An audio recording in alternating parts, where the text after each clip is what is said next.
Coffee and Cream on Hail Varsity Radio with Andrew Rogers and Damon Benning. And the pitch to Swanson, drilled in the air to right field and deep. Back goes Fairchild near the wall. That ball is gone. 3-run homer. Dansby Swanson. Cubs lead 5-0. Mookie mashed. And the Dodgers get one back. That's number 28 for Betts. Lead pushed back to 2. Sweden. He hits a high drive into center field. That's hit well, but back all the way back to the wall. It's gone! A home run! Thomas went back and stopped as if they were going to catch it. And then he really was saying, I don't have a clue. I don't see it. And it hit the back wall of the bullpen out there, and the Giants have tied the game. You talk about, I need to get my butt in shape. So Coach has us running after the guys and making sure we know how to run to the ball. But it's great. You know, one of the key words, the process and developing, right? So the only way you can develop is actually get meaningful reps. And whether it's teaching in individuals, whether it's half line stuff, whether it's full team or 7-on-7, like a lot of guys are getting a lot of reps in a lot of places, so it's really good. It's dark and gloomy outside, but it's sunny and bright here at the H&H Chevrolet Studios. Damon Benning, Andrew Rogers, Coffee and Cream. Good morning to all you out there. Good morning, DB. What up? How are things? Hey, things are things. I had a nice $1,000 vet bill yesterday that I had to pay after Molly had 5 teeth pulled, and I feel so bad for her, man. She's in such rough shape, and you can just tell she's walking gingerly. She doesn't really even want to.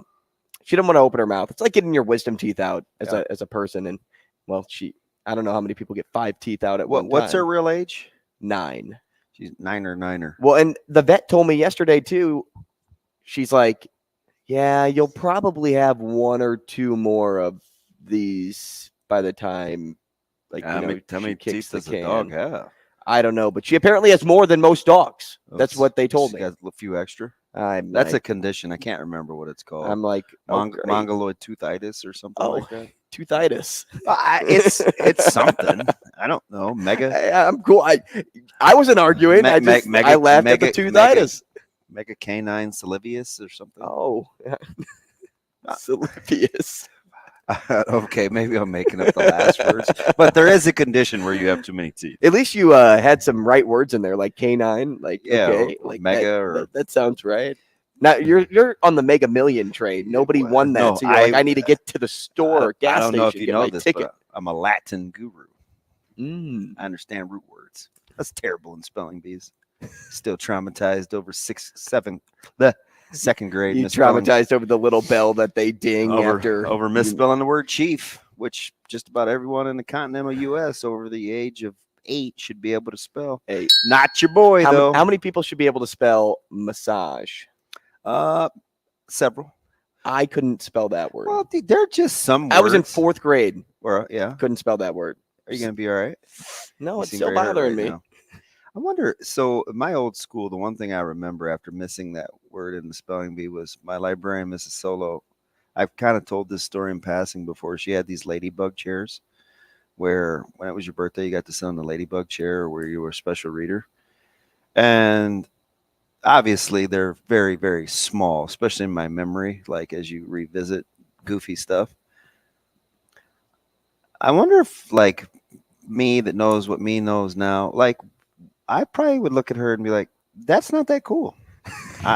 I'm not really. But you were competitive. I'm not really interested in sitting on the ladybug. You were competitive, so you wanted to be the guy. I mean, at any point in the continental, in the world, like, were ladybugs cool? They were. It's a lot of weird things. They were an insect that people thought were safe, right? Like, a lot of weird things I gravitated towards. I can snuggle up with this ladybug. I'd look at it and be like, yeah, that's not all that sweet. It's cute. And then it's cute. Ding dong. We know what she's saying to it. No, I don't. We had a couch in. Hey, that's my little homegirl. That was something similar to that. Like, if you did something well, or I don't know how you got rewarded for I can't remember, but you could sit on the couch for a class period. Yeah. And she was so kind, though. It was like, I think she made it very inviting. Very inviting. I drive by my school, my old elementary school, not quite a bit because it's right by my mom's house. And it brings you back to the good old days. Well, it's gotten such a facelift. You know, it's like, wow, looks a lot. Fresh coat of paint. Yeah, the east wing still looks roughly the same, but the first part looks like Chicago Bears Stadium, kind of like a spaceship. Oh. So 2 of my 3 school, well, I went to 4. Lothrop, my 3rd grade, got a facelift too. So Hurrdat facelift, my 3rd grade school facelift. My middle school, Morton, like they built on like the back wing. They used to have like 27 portables. I'm glad they got rid of those because that's really not really conducive for learning. And my high school got a facelift, so everybody's gotten renovated. My high school has 22 roundabouts. So if you're ever in the area of like 80th and Crown Point, you're going to go in 22. I'm exaggerating by like maybe but only by like maybe 17. There's quite a few roundabouts. Too many to count. Over by yeah, my schools didn't get facelifts. My grade school, not so much. Well, your high school doesn't exist anymore. Yeah, right? that one died early. Rest in peace. Well, you don't want to resurrect the dead, as Zoe would say. Dead. You seem very hurt right now. My iPad is dead. It's what? Dead. All right, Zoe. All right, Shane. Man. This little girl got up last night. I don't even know what time like it was. Like a dead ant? She heard dead ant. Yeah, she heard the thunder crack. I sleep right through storms. Her little bebop and knock-kneed self. It's like, oh, God. Hello, friend. What was she doing? Oh, man, I can't even do it. I don't without her being here to defend herself. Yes. Like, what is that? What is going on? This smells delish. So, you know. It's freaking bats. Your boy. Your boy's been up a while. I like Did the you rain. stay up? I like the rain. The rain's terrible. The rain's terrible. Well, Shane, you live in an apartment. I've had to If you drive. lived in a Last house, you'd 4 love the days I rain. drove to work. It's been that way. Did you hear him this include morning? Sunday. He's like, Because it was awful at 5 o'clock on Sunday. It's like 4 days in a row I've driven here and it's just been miserable. Too much rain. Too much rain. I'm like, rain. Rain doesn't bother me. I forgot we had our parents' meeting last night at the high It school. can rain at other times during the day. That'd be fine. And we had to be there relatively early. So I planned on a nice slow smoked pork butt, which I don't even like, right? Like it's not even in like my top I love pork butt. 16 things to put on the grill. Give me a That's little safe. pulled Yeah, pork. it's probably not. It's not top. It's certainly not top 15. It's And ridiculous. but you know, of course, TikTok. Had you on the pulled pork train. Yeah, that and Amy Just had me on the TikTok train. I was like, wow, snark. That thing wet. Yeah. And I see her a lot. I think I need to holler at her about that. But listen, so it was supposed to be a slow process. And about 2, it dawned on me, whoopsie, you have to be back at the high school at 6. You know, Caleb had his little friend over, was coming for dinner. And, you know, Mike is walking around like a zombie, like he hasn't eaten since the apocalypse. And I had to rush it. So I had to wrap early. I had to get it off. I usually pull it at like take it off at like 165. It was like 145. I had to fire up the other grill because, you know, the Traeger, you got to smoke it for like 13 days to get any smoke flavor unless you use a smoking tube. So it was a total rush job. But apparently it was pretty good. I didn't like it, but I'm the last person you should ask about pulled pork because it's not my jam. Not your cup of tea. No, we had barbecue Sunday in Lincoln. It's okay. I wish I had their smoker. If I had that bad boy, you may not see me. DB's not at work. He's not What's he at doing? Westside. He's out He's just heating up the smoker. Hey, I'm 100% What's in there? Cherry wood? Listen, I follow this guy on TikTok. My man Les BBQ, rolling on oak. I would smoke my brains out, and I don't mean chief. That's all I would do. Hey, Picture yesterday, you smoking Yeah, or rolling. they see me smoking. they They eating. I smoke cod. Who smokes cod? I do.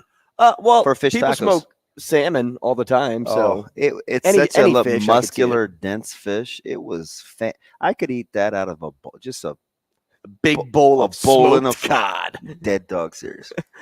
Over at Family Fair, and this is something that I was our in guy there. John I was Livingston sitting would there send us. yesterday, and the lady said, "Oh, I haven't seen you in a couple of days." I was like, "Man, that's the longest." I think it was like 7 days without going in there. 99 cents a pound for chicken drumsticks. What'd she say? Did the same thing. I got the thighs too. What'd she say? Oh, no look past Griesel to Casey. I just wanted to play I'll that. see her Saturday. We're doing they got a cool little series they want to start with the network. Oh, really? Yeah. So we got some post practice. Are you narrating 9 pages? No. When is that? That's the 13th, right? That I should is. remember. It's my buddy's birthday. That is I was Nebraska Public Media. I was telling my mom about that. She was, she said, "Hey, didn't you do such and such?" And I was like, "Yeah." Right there. I got a call. And the lady, she's so nice from Nebraska Public Media. She always gives me a heads up on when they're releasing, because of course my mom supports Nebraska Public Media, right? Well, and supports you. Well, no. See, it didn't used to have anything to do with me, but it's they get a lot of donors and people that support because it's public media, right? It's supported by the people. And so apparently they have lots of nice, good talks. And so when we got off the phone yesterday, she wanted to text me the lady's name that's so nice to her, because I said, "That's good that they're checking on you, making sure you're okay."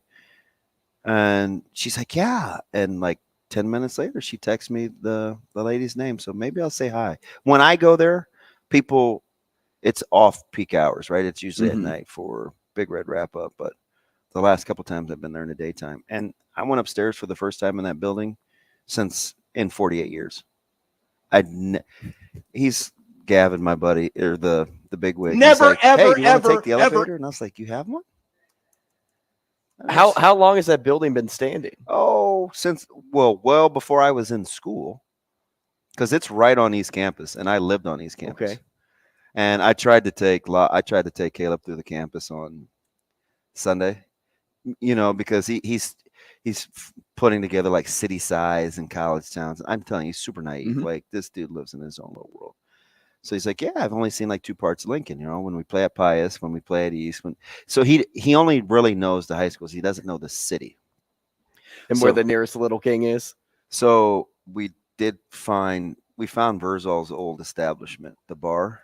Okay. And I don't know if he thinks Verz walks on water, but I think he's like this. He's pretty close. Mythical, tough figure. He's always running his mouth. Zeus. And yeah. So I go, "Hey," I said, "You want to know how Maddie made all his money? That little itty bitty place right there on 16th Street." And Caleb looked at it. It's all wooden, fenced in, and it's kind of for outdoor events. Not super small. And he goes, "Really?"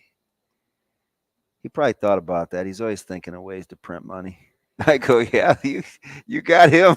You got him nailed 2,000%, man." So it was like, I don't know where I was going with that story, but it started with Nebraska Public Media, and what we're referring to is In the Deed, the Glory Memorial Stadium, which DB narrated, but it features interviews with T.O., Eric Crouch, Trev Alberts.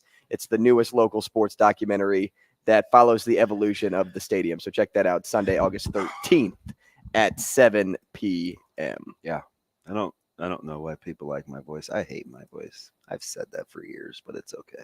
It's some twisted joke guy plays on me. I think that's like, what do they call it when when you say you hate something, but in turn, like, it makes somebody love it? Yeah, I don't know. What's the word I'm looking for? You say it enough that all of a sudden people start to like it because you hate it. I don't know. Reverse psychology. Thank you.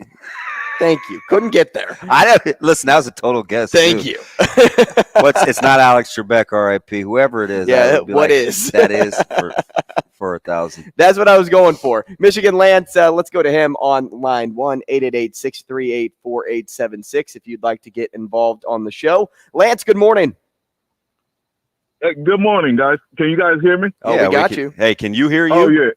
Yeah. Oh, yeah. Let me get a double burger with cheese. A double burger with cheese. Yeah, the name is Hardball.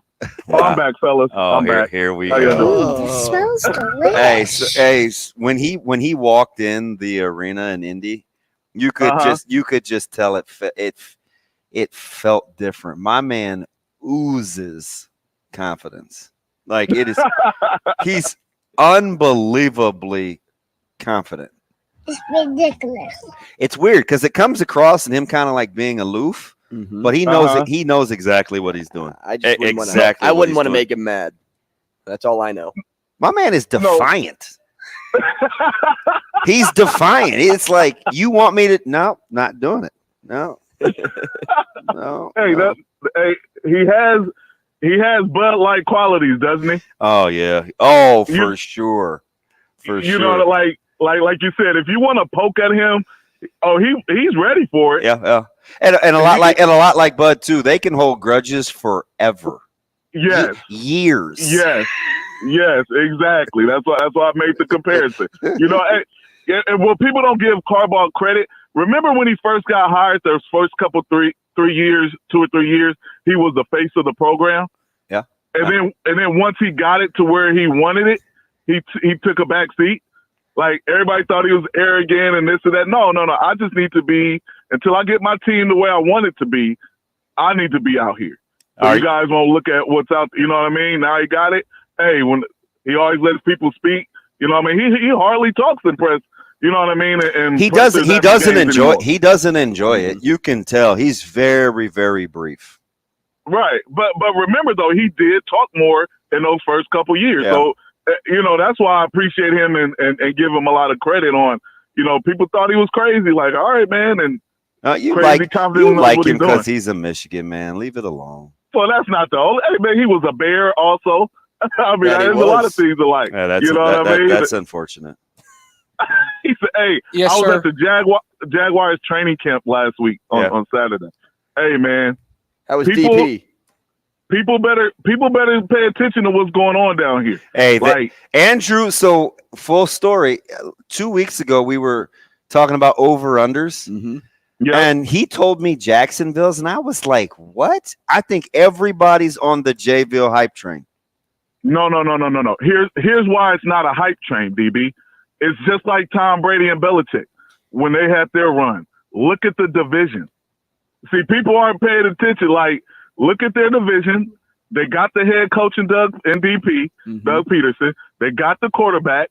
They got a front seven defense. They got receivers. So if you take in that account along, Doug Peterson's a Super Bowl champion. People forget that. Well, you won't let us. Hey, man, the division, man. The division matters. And you're telling me that AFC North, they're going to knock each other out. Like, everybody can't make it to the AFC North. South. So, South. No, the North. You're talking about with the Ravens still. Browns. Yeah, well, exactly. you could get 3 there easily. Yeah, most definitely. Yeah, you can get 3. But then they're probably going to play each other in that first. Somebody's going to play each other in that first round, and then Jacksonville will get a home game because of their division. So I'm telling you, man. I'm looking more at the division and what they have. I'm not saying they're the Chiefs or anybody, but look at their path to get to an AFC championship game. Mm-hmm. I don't know. You know what I mean? You've been all the way converted. The entire AFC West made it there last year. Who's that? That was Shane. Oh, yeah. No, what did he say? Don't blame Shane. Don't blame Shane. I think he said something like the entire AFC West made it there last year, coming from our Raiders fan off to the left. Oh, yeah. The overrated DBs. Hey, let's not have Sean Payton do it. Yeah, we don't need to be dealing jabs now, right? How about Hackett say? Hold on, let me call you and apologize. How about how Hackett say he broke the code? Like he's like, we all live on glass houses. Stop running your mouth, Sean. What is the code? But I like it though. Keep that banter going. And then Aaron Rodgers, keep my coach's name. Aaron, stop. Hey, Aaron is about to get exposed too. You guys trust Aaron Rodgers to lead a group of kids to a championship? Who's you guys? Mike Sauter?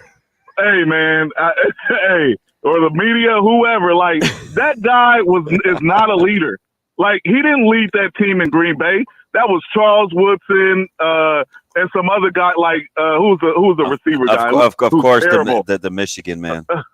Hey man, you know what I mean? Like I'm not Aaron Rodgers. You know I'm not an Aaron Rodgers guy. You said the little guy who was terrible. Are you talking about Randall Cobb? No, the other receiver. No, he's terrible on TV. Not terrible as a player. That was it Greg Williams? What was the name? Donald Driver? Oh no, Greg Jennings. Mm-hmm. Yeah, Greg Jennings. Oh, he's horrible on TV. But wow. But yeah, like those guys. He was a good player, man. Wow. He was one of the. What are we talking about? I don't know. Harbaugh, great. Jacksonville, great. Everybody else, horrible. Hey, I'm still a Bears guy, Andrew. Hey, I'm still optimistic, man. I'm still excited. Hey, I'm optimistic too, but I don't know if I'm Jacksonville optimistic for the Bears. It's exciting. You guys can't even figure out what position group is doing what testing. In Chicago. Hey, but he's ready to go though. Hey, he's in the best shape of his life, and watch him be a Pro Bowler. Oh, let's go! Oh my! Hot Take Tuesday. Yeah. Hey, the guy came in great, ready to go, man. Hot take Lance today. What else you got? Nebraska winning 8 games. Is that where we're at? Yes, no, not at all. But he said, I don't know. No. I don't know what they're gonna do. You know what I mean? Is Nebraska winning 5 games? Man, I'm not into that, man. I don't know, man. I'm not into they'll win this, they'll win that. I'm not. Unless it's Michigan. you know Michigan will be winning the Big Ten, though, huh? Oh yes, I definitely know that. Yeah, well, I definitely know that, and Ohio State's not going to get in their way. So yeah, I definitely know that's going to happen. Wow. But I am worried about JJ McCarthy. I told you, I got question marks. Everybody else loves him. I know. See, I'm not on that hype train. You got to show me this year, man. He's got to make some plays in crunch time, not when people are wide open and. Nah, man. This dude said you got to show me. Now he's Missouri Lance, right? Okay. You don't know who you want to be today. You just, hey man, I'm multifaceted. Jacksonville Jaguar Lance. Appreciate the call. Yes, sir. Go ahead. I know how to play Uno. I can tell you. Wow. Here we go. Now we're setting jabs. Okay. Fine. Hang up on this guy. Michigan Lance, have a good day. First of all, I hadn't played Uno, and at least I'm 49 years old. I like how you said hang up on this guy, and then you were like, have a good day. Like you went back to your heart.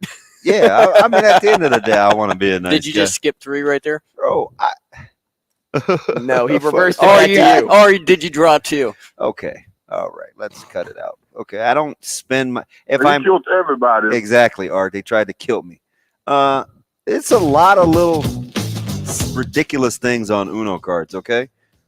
And just because I don't know what I'm doing doesn't mean I couldn't have figured it out. I hadn't played in 40 years. It sounds pretty wild to me. 40 since I played Uno. Like a wild 4? And why do you have so many cards? We're like shuffling 2 decks. There were like 212 cards. How are you even supposed to shuffle those? You guys were playing 2-deck Uno? Just draw 2. You'll be fine. It was what was in the box. It had never been opened. Yeah, there's a lot of cards. What do you start with, 7 or 8? Yeah, you should have seen me deal 1. 2. Let's take a break. Rogers and Benning will be back in 5 minutes.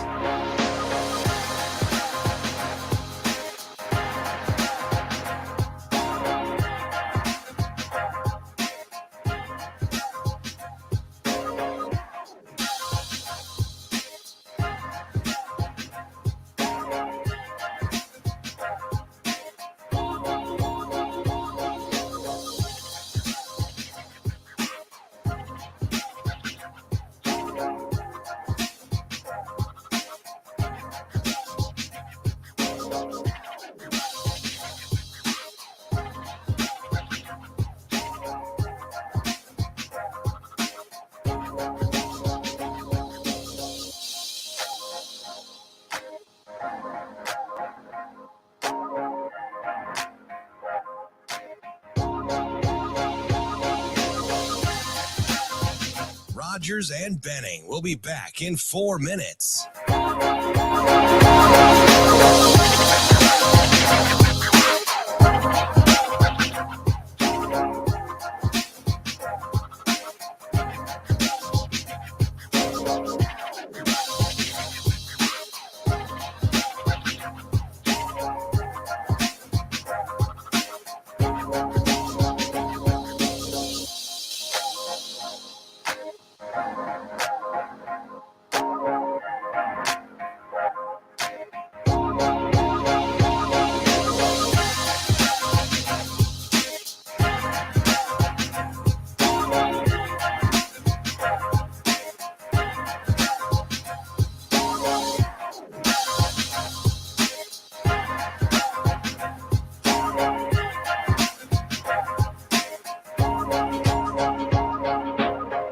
Rogers and Benning will be back in 3 minutes.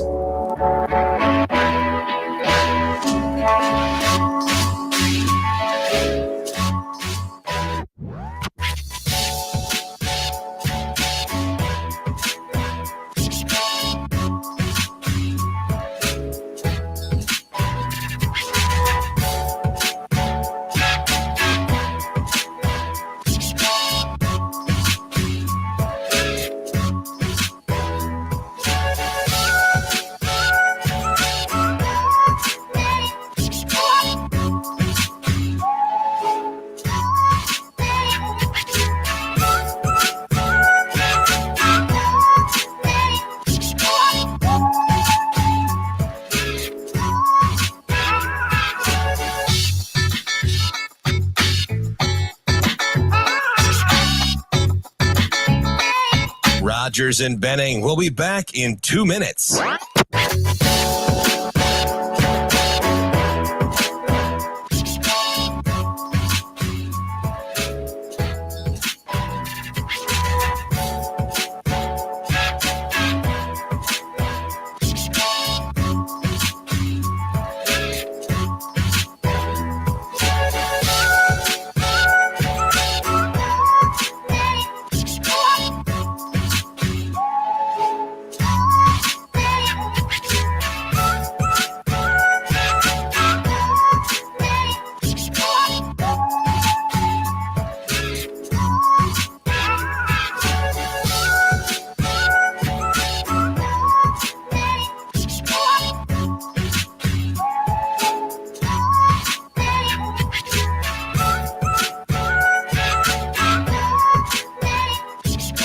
Rogers and Benning will be back in 1 minute.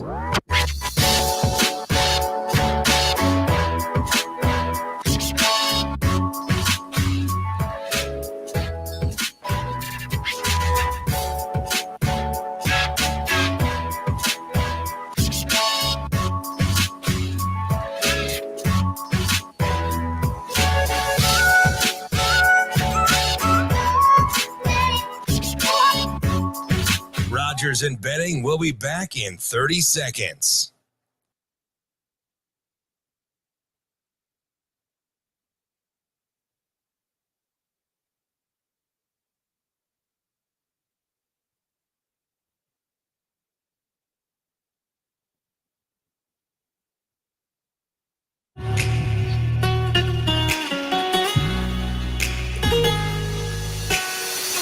Coffee and Cream with Rogers and Benning on Hail Varsity Radio.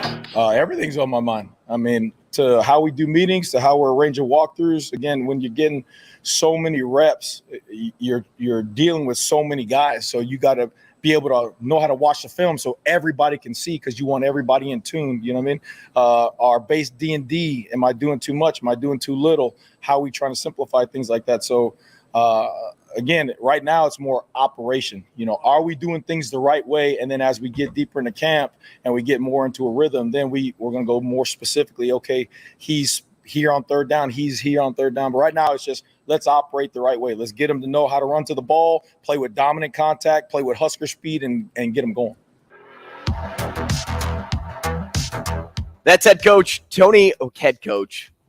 defensive coordinator Tony White. After day 2 of fall camp, we will get into our thoughts on the audio from practice yesterday. We'll get into the MLB trade deadline a little bit. Oddly,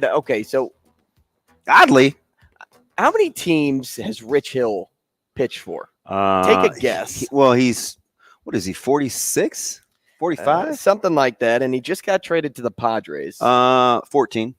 15 teams. So he's pitched for half the league. So when he was a Dodger, I think he was like at 11. Do you think you could name all the teams Rich Hill has pitched for? No. Heck no. How many think you could get right? And you have to go you have to get as many right in a row. How many think in a row you could get right? I mean, you have half the league to choose from. Before I missed? Yeah. I don't know, 5 maybe. Okay, go ahead. Let me see it. Dodgers, Yep. Pirates, Yep. Red Sox. Yep. I mean, you can count the Padres. Padres, Reds. Is he a Red? Was he a Red? He was not a Red. Ended with 4. This man has pitched for the Cubs. Oh, yeah. That's who I should have started with. The Orioles. The Red Sox. Didn't I do that to myself, Shane? You did. I don't need. I can do bad all by my lonesome. Oh, it'll be a drop. He pitched for the Indians in 2013. This is from 2005. He's pitched for 15 So did the teams. Indians just wave the white flag? Maybe it was 14. You may be right with 14. I I meant see the Red Guardians. Sox on here twice. Yes, the Guardians. Like it's over?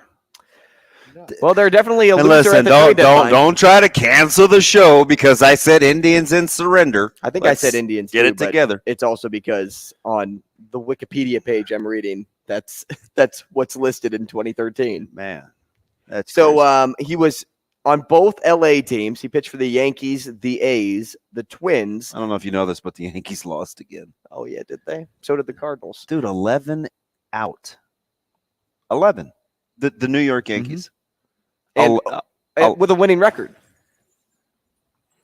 Man. Don't they still have a winning record? Yeah, 55-52, I believe. Mets, Red Sox, Pirates, Padres are the back end. Oh, and the Rays. Can't forget about the Tampa Bay Rays. Yeah, my buddy. That's Rich Hill for you. He just had a little boy. And, 43. I wanted to make fun of him because he's the same age as I am. I'm like, yeah, enjoy that, Chris. He's a huge Tampa fan. Huge Tampa fan. Dude's just all in. Ever since they made it last year? He's probably the biggest Rays fan I know. Since 2022? No, he used to live there, like since their inception. He was going to games. He was a Devil Ray. Yes. He could get Dontrelle Willis. He could get tickets for like $12 and sit at the Trop.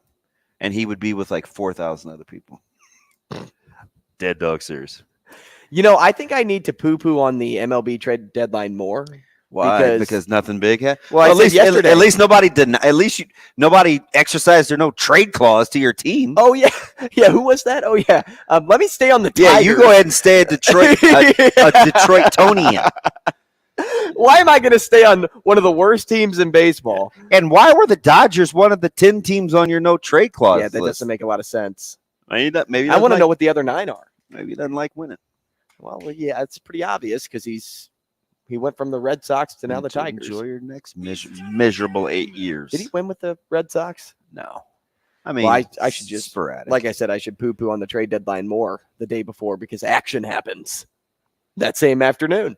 Yeah, it wasn't like, Verlander did move to the other power squad, but.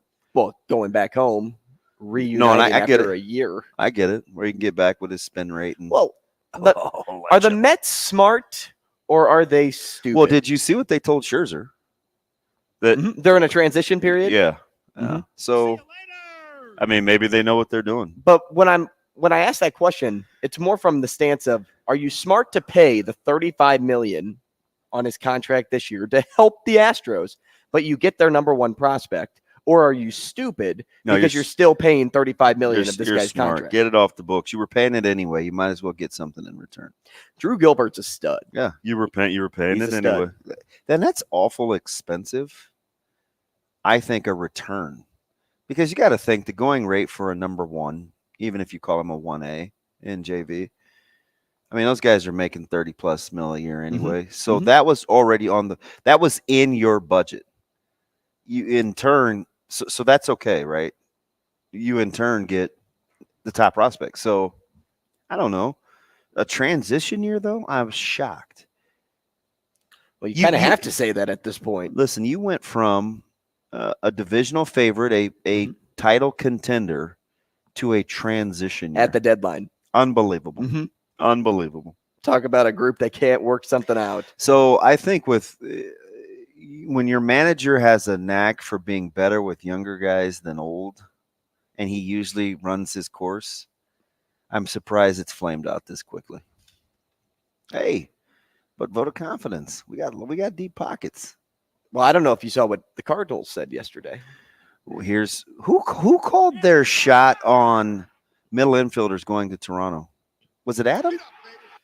Was it X's and O's? No, it was somebody. A national writer did. Oh, I thought when he slid into our DMs, he may have said that. Maybe I missed that. Well, Lord knows you're like, yeah, that's like my 18th DM in a row. No, I didn't see it on mine in our group, but maybe it was separate because he doesn't like me. Separate but equal. Google that. Go down that rabbit hole. Yeah, no thanks. School system, baby. So, uh-oh. The Cardinals ended up saying yesterday, get up, baby, that they don't think they'll be good, or at least somebody close to the Cardinals, until 2025. Yeah, just be patient. So we're going to keep Arenado and Goldschmidt as Goldschmidt ages out and Arenado gets close to the back end of his deal.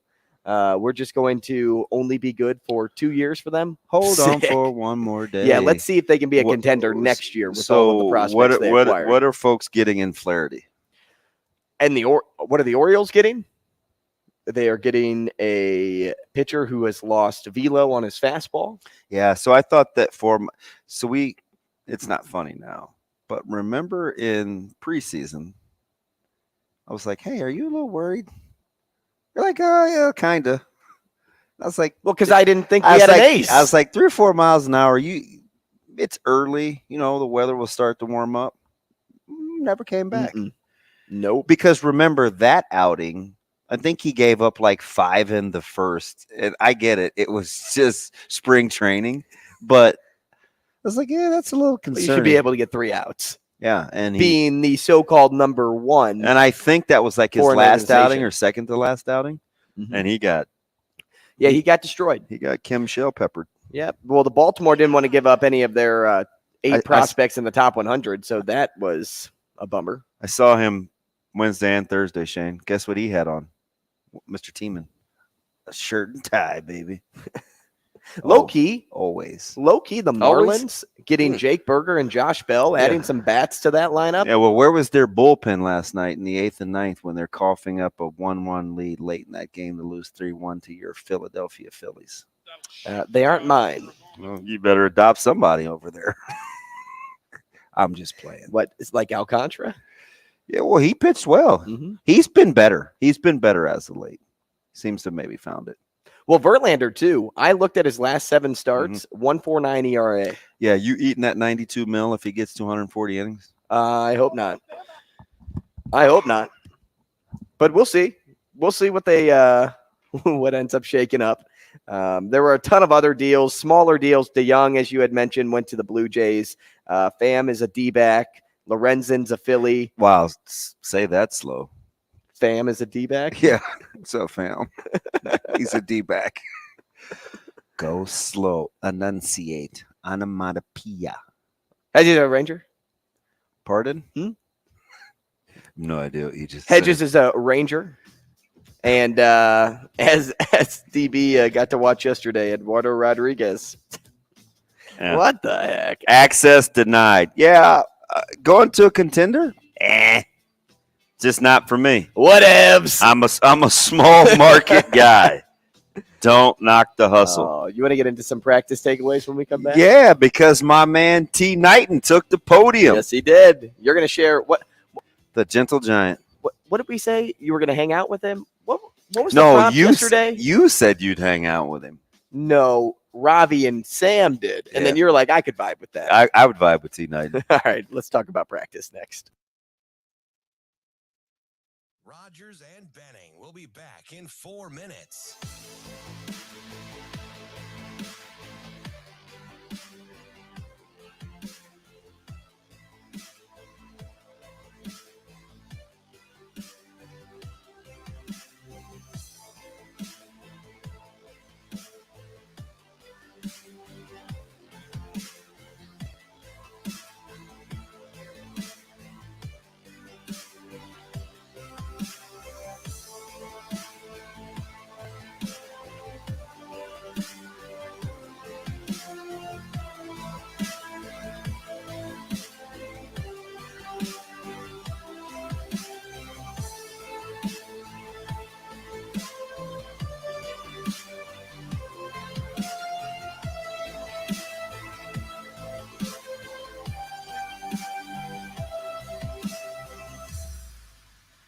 Rogers and Benning will be back in 3 minutes.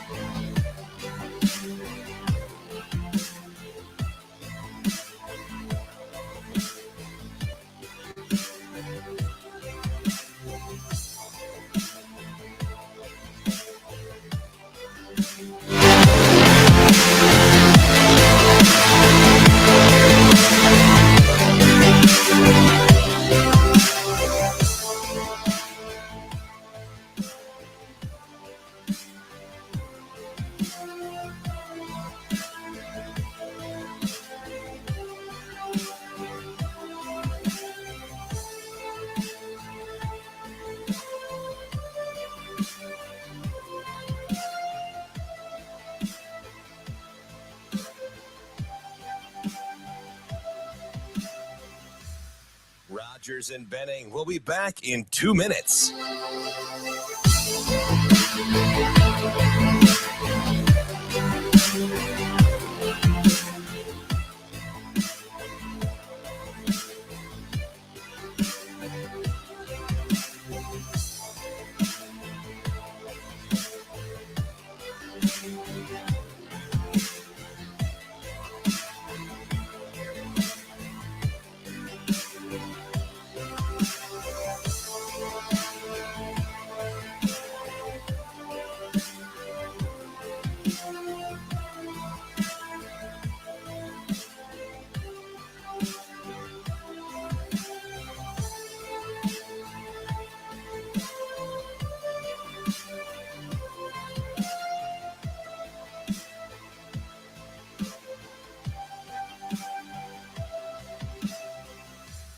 Rogers and Benning will be back in 1 minute.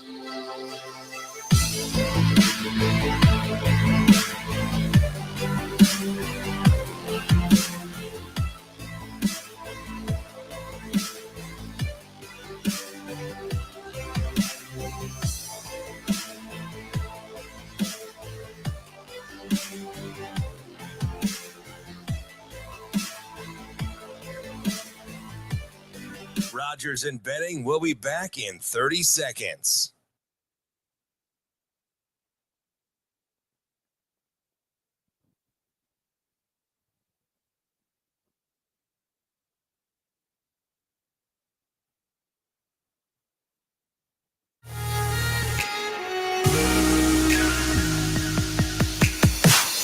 Coffee and Cream with Rogers and Benning on Hail Varsity Radio. Well, because of the way we're going to play on defense, we're going to be relentless, and guys are going to have to run to the ball no matter where the ball is.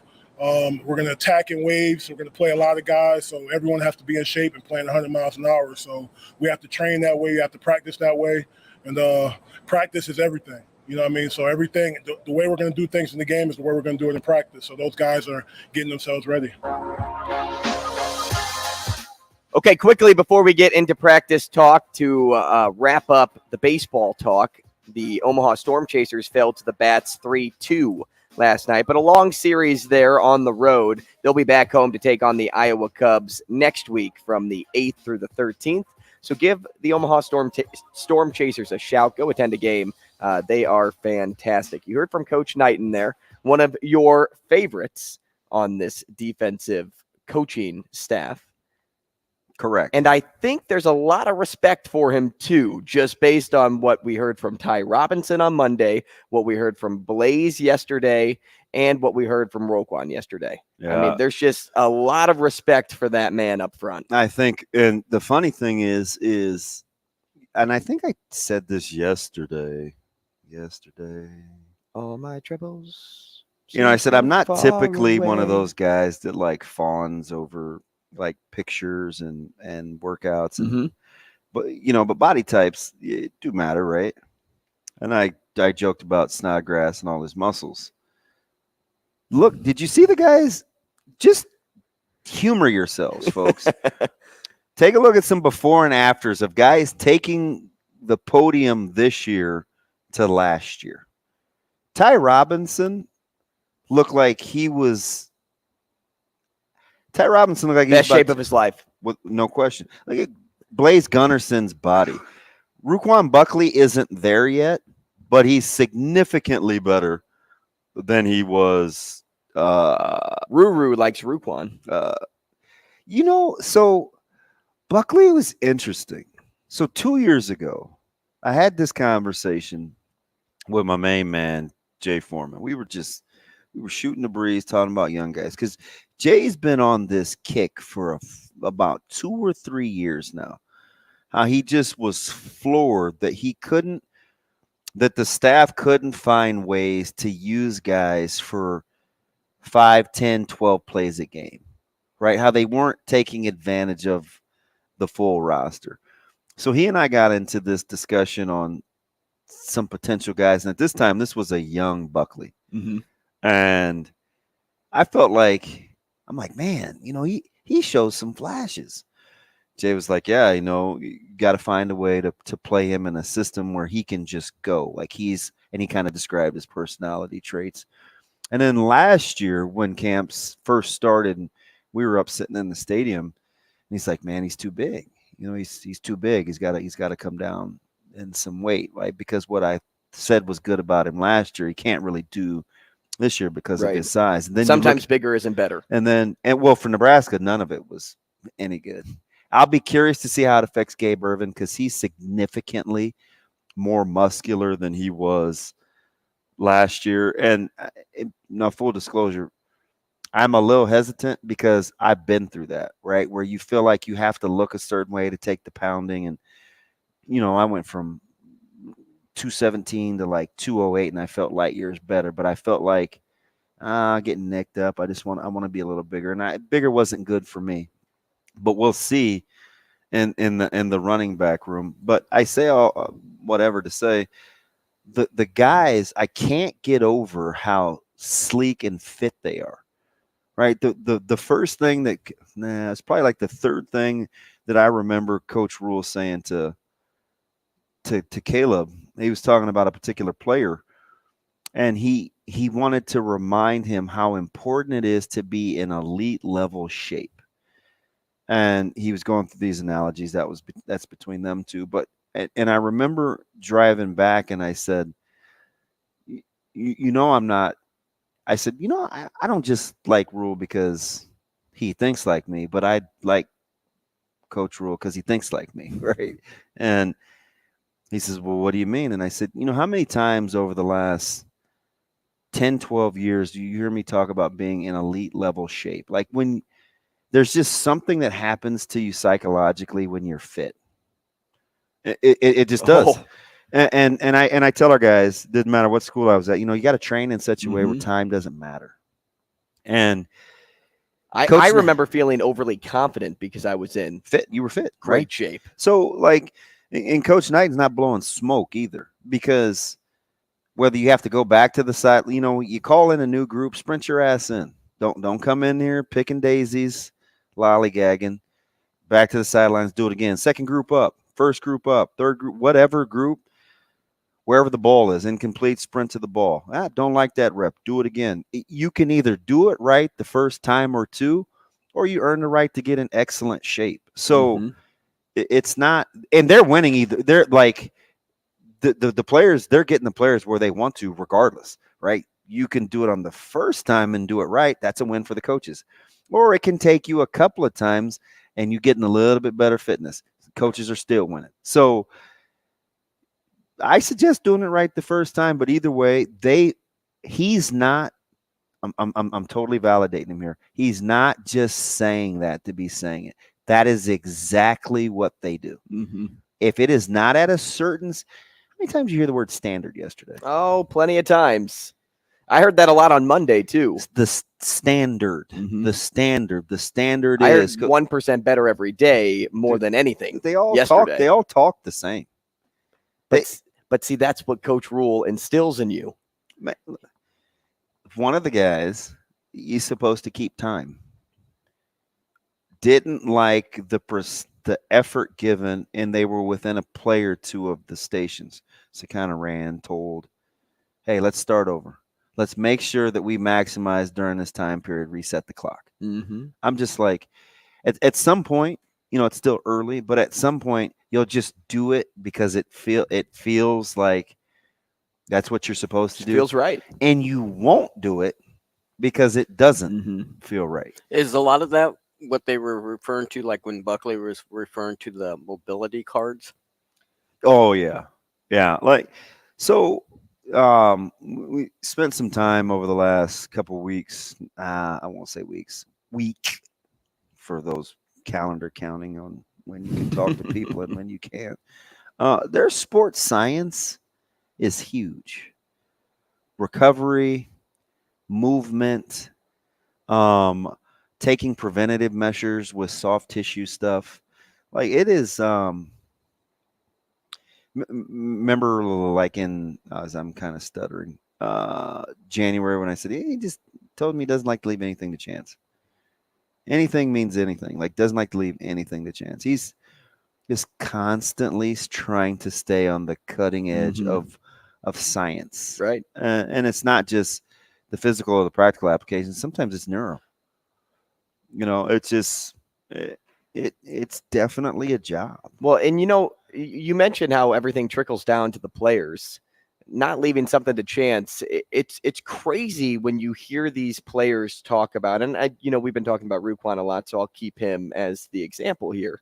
When he was mapping out the day for the defensive line, and whether it was, you go to practice, then you go eat, and then there's this film session that the D line expects you to be at. It's mandatory for you, but the coach isn't going to be there. Like whether he's there or not, like they're still going to have this film session.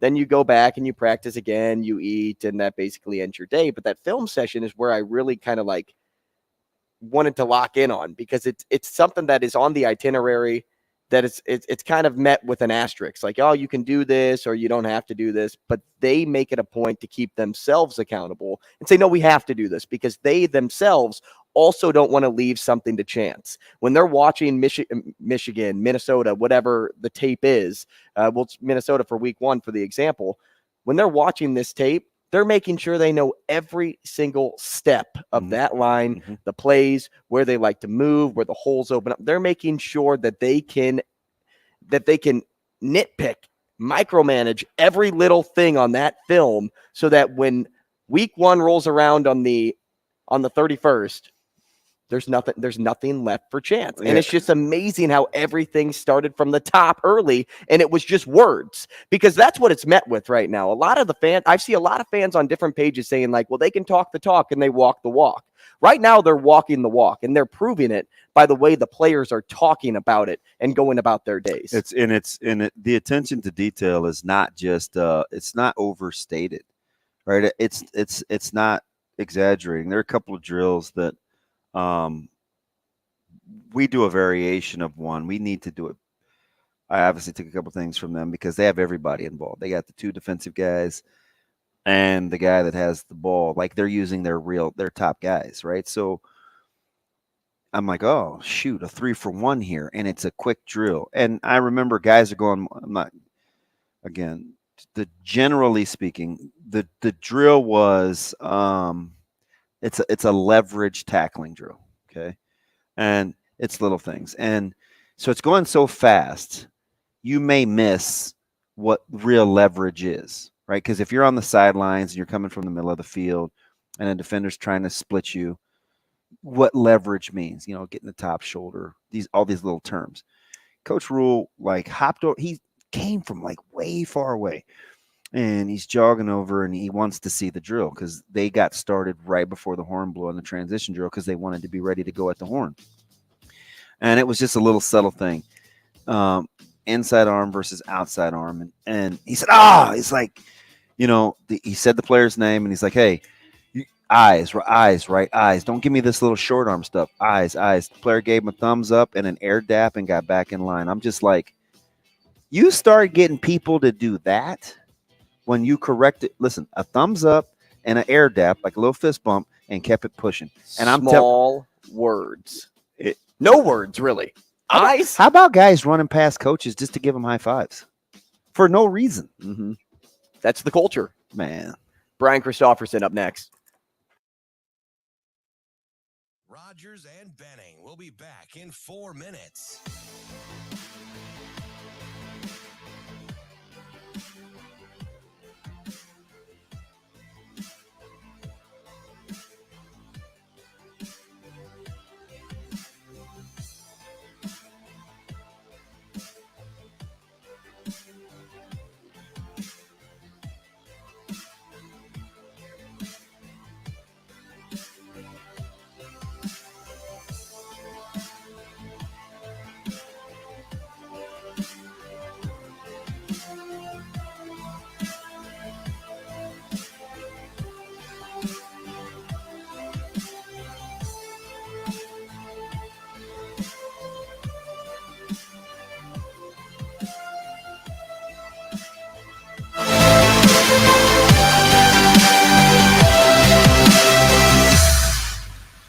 Rogers and Benning will be back in 3 minutes.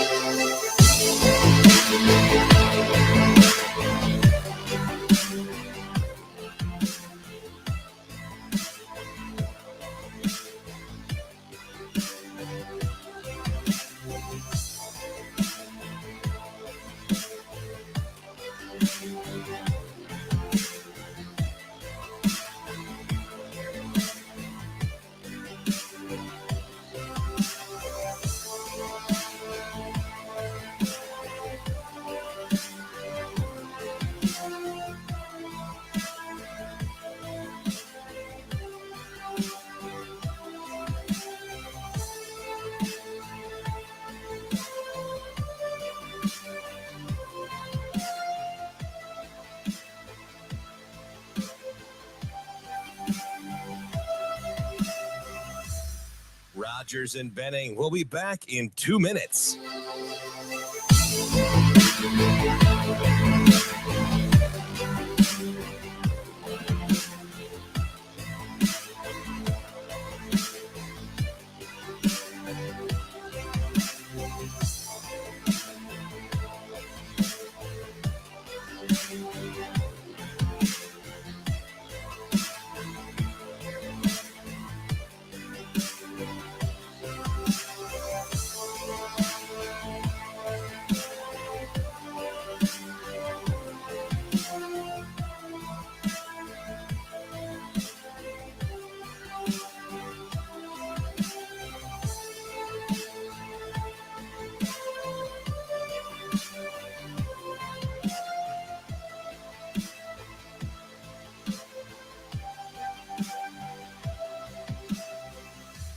Rogers and Benning will be back in 1 minute.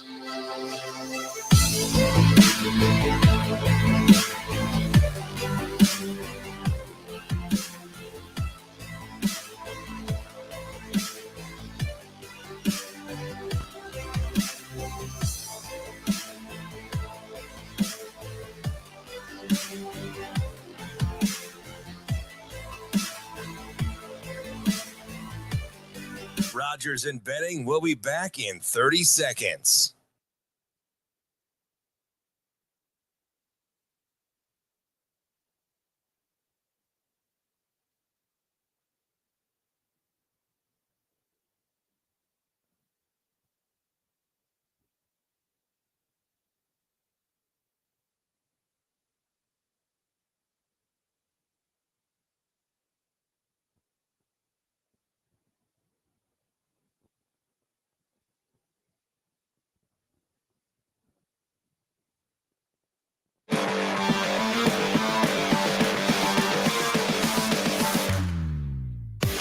Coffee and Cream with Rogers and Benning on Hail Varsity Radio. Here is Husker 24/7 senior writer Brian Christopherson. Yeah, it'll be a little bit of a circus act. Brian Christopherson. Well, I mean, that's pretty interesting. Brian Christopherson. I kind of enjoy that. Here is Brian Christopherson. Yeah, I hear it.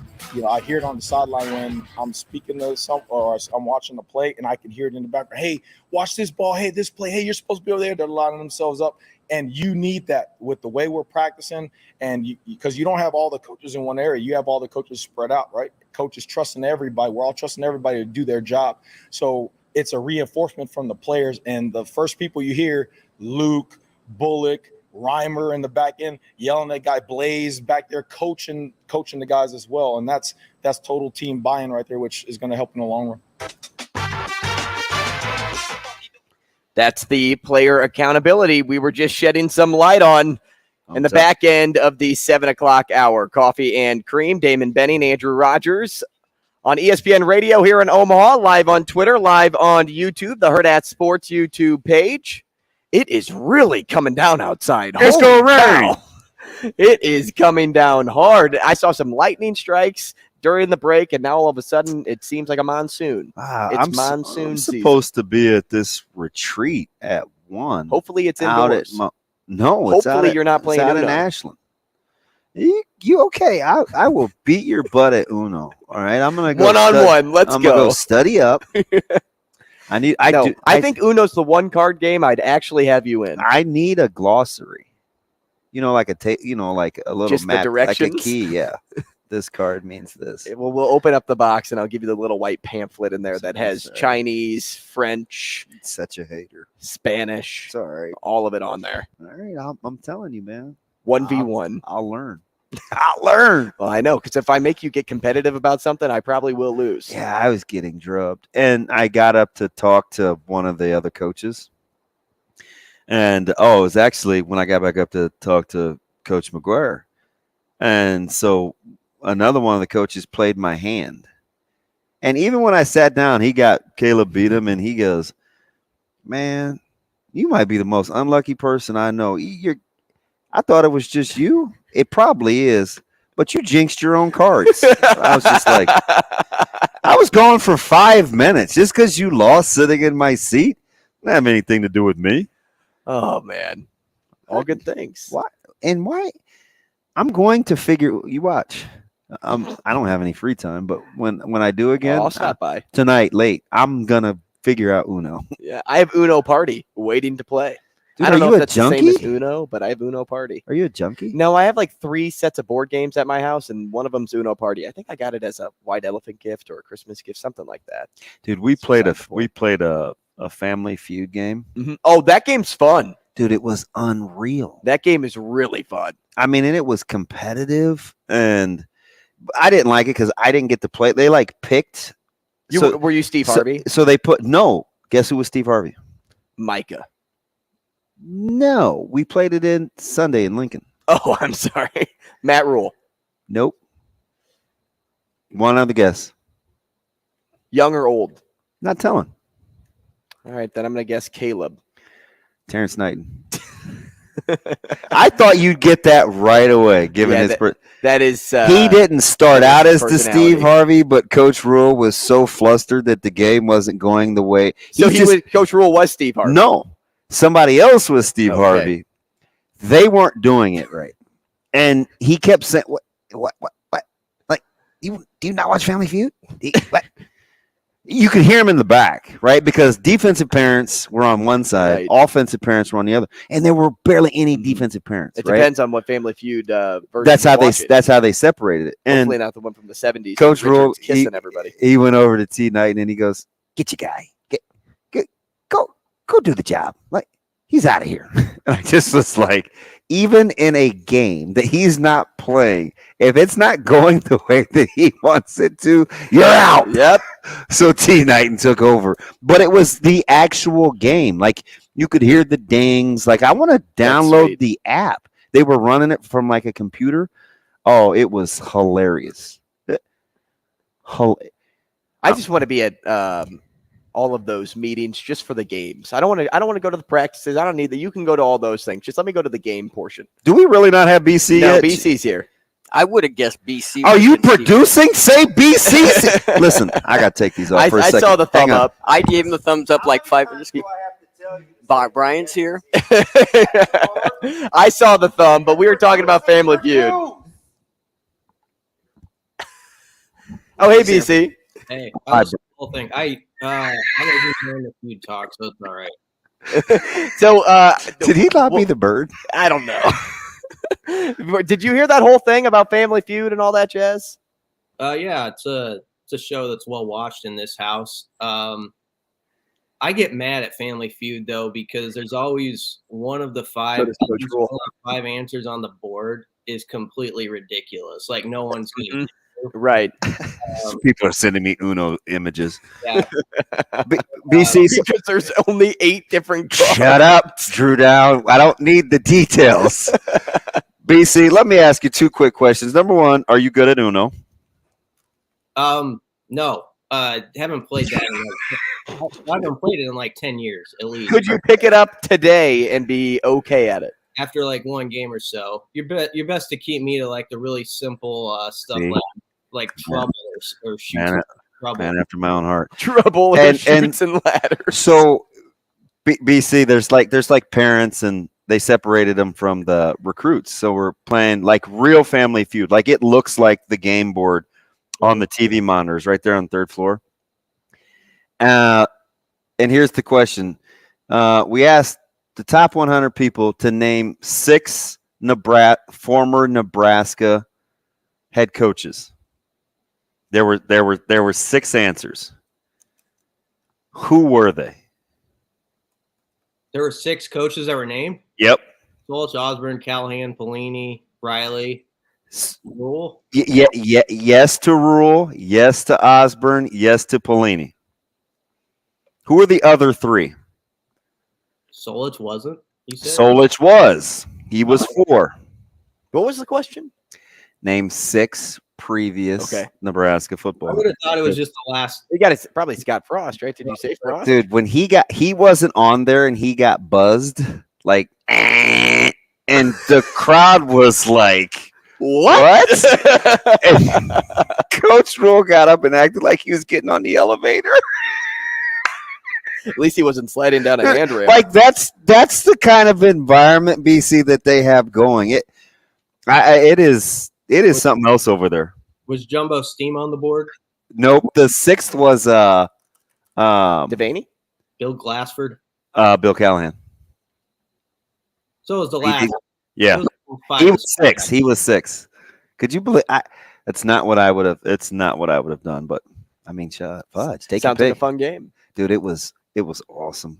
It was a lot of smiles. Yeah. One of the parents was from BC. One of the parents, I can't remember, someplace far away. She got picked, and they asked her to name the consecutive sellout streak. And you can look right out of the windows on 3rd floor, and it's like all over the stadium. But you're not supposed to help.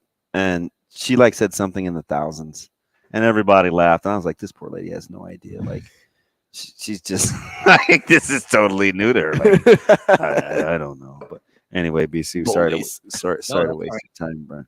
BC, okay, 2 days of practice of fall camp so far. What is your number one, your very, like the very best takeaway that you have from the first couple of days? What is the top on your list?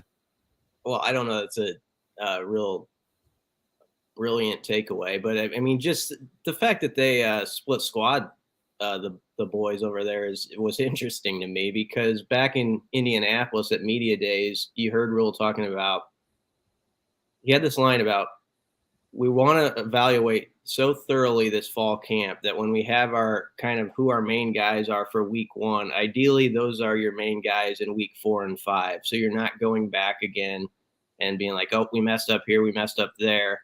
And you're sort of reshifting your lineup again a month into the season. And he connected to that to, how do you do that? Well, you got to pile up reps, so you actually give everybody a chance, and you get a chance to see what everybody's about. So you have evaluation that's made of something. And so when you saw what was taking place the last couple of days, and at least probably the first few days of this week, it all computes as a smart plan of like everybody on that roster has to feel like I have at least a shot to show where I'm at and, what my positioning is within this team. And it gives the coaches, it's not easy what they're doing. Like Tony White came in the other day for the post practice session. And I mean, he's just like drenched in sweat because Rhule's telling him, like you're running after the ball. Like I want you coaches running after the ball. Like we're getting these guys to run and the coaches are doing it too. And Tony White's like, I got to get in shape. Like he's like he's feeling like he's a player out there. So that's what's been going on over those 2 to 3 hours at practices. So I like the concept. You see some of Osborne's wisdom, not that these guys couldn't come to some of these ideas on their own, but you can tell that Rhule takes to heart the things he has heard from past Husker coaches who are on that Family Feud board, who have had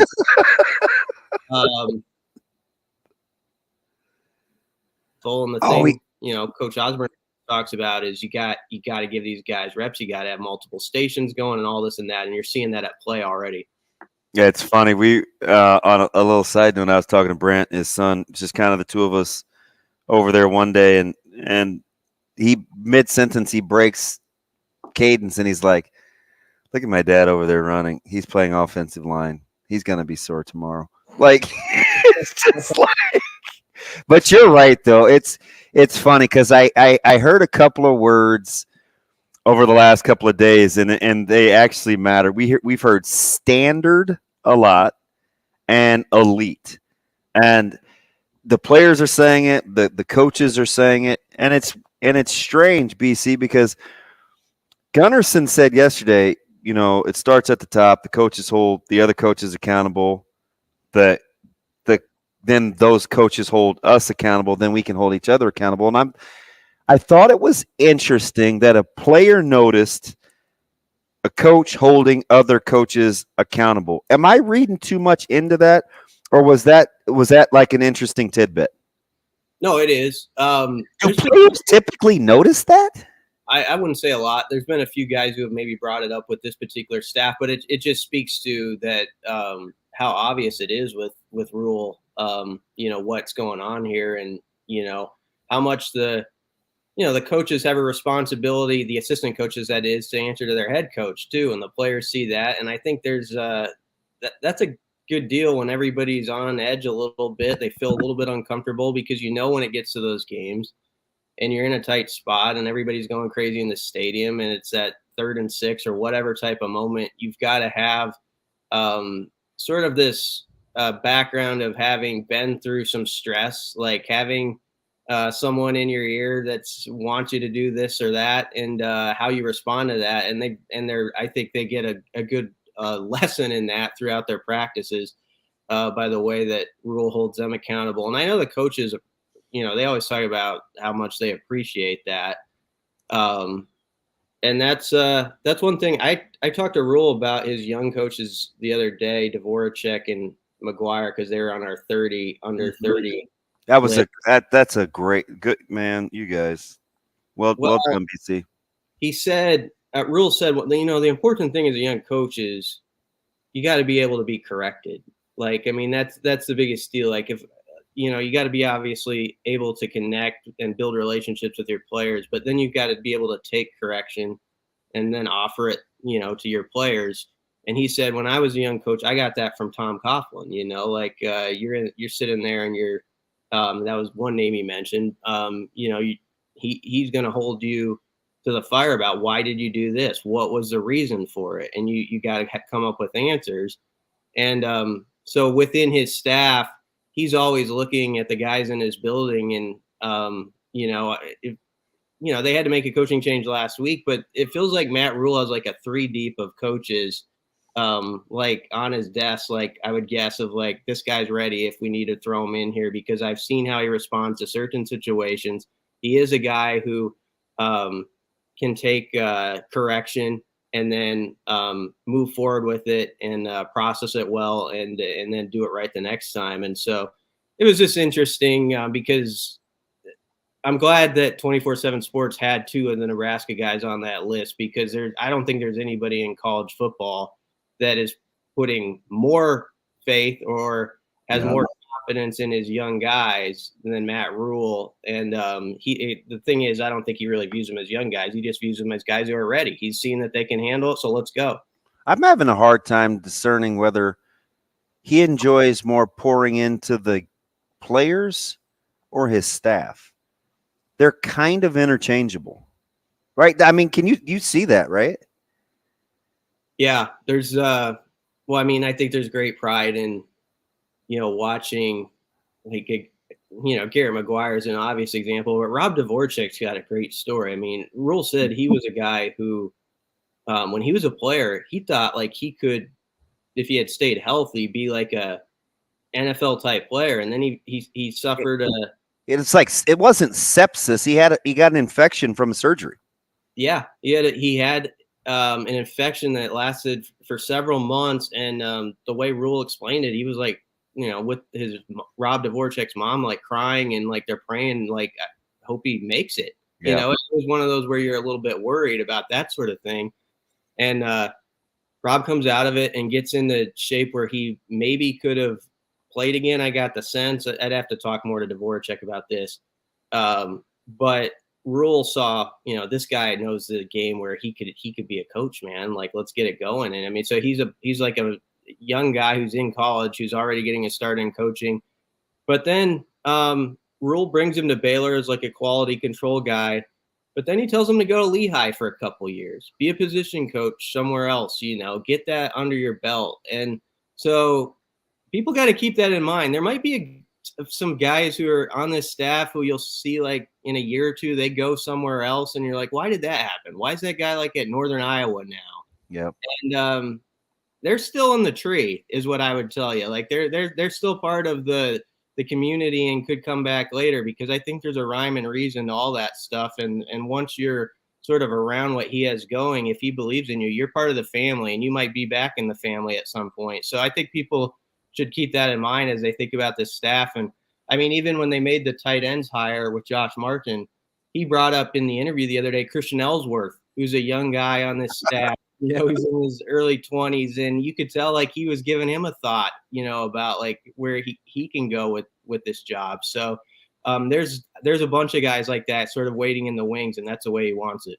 So stay right there for me, BC, because I really believe that Garrett McGuire has the highest ceiling of any of the position coaches on this staff, and he'll be the fastest at becoming a head coach someday. And I think that because of his work ethic, of how he builds relationships, and for just the people he has in his corner. And of course, he has the ultimate like trump card in his dad. But out of all the position coaches, whether they're on the 30 under 30 list or just some of the new names on this staff, who would be your way too early pick for becoming a head coach someday? One that would really excel here at Nebraska, to really make a name for themselves, to become a head coach first.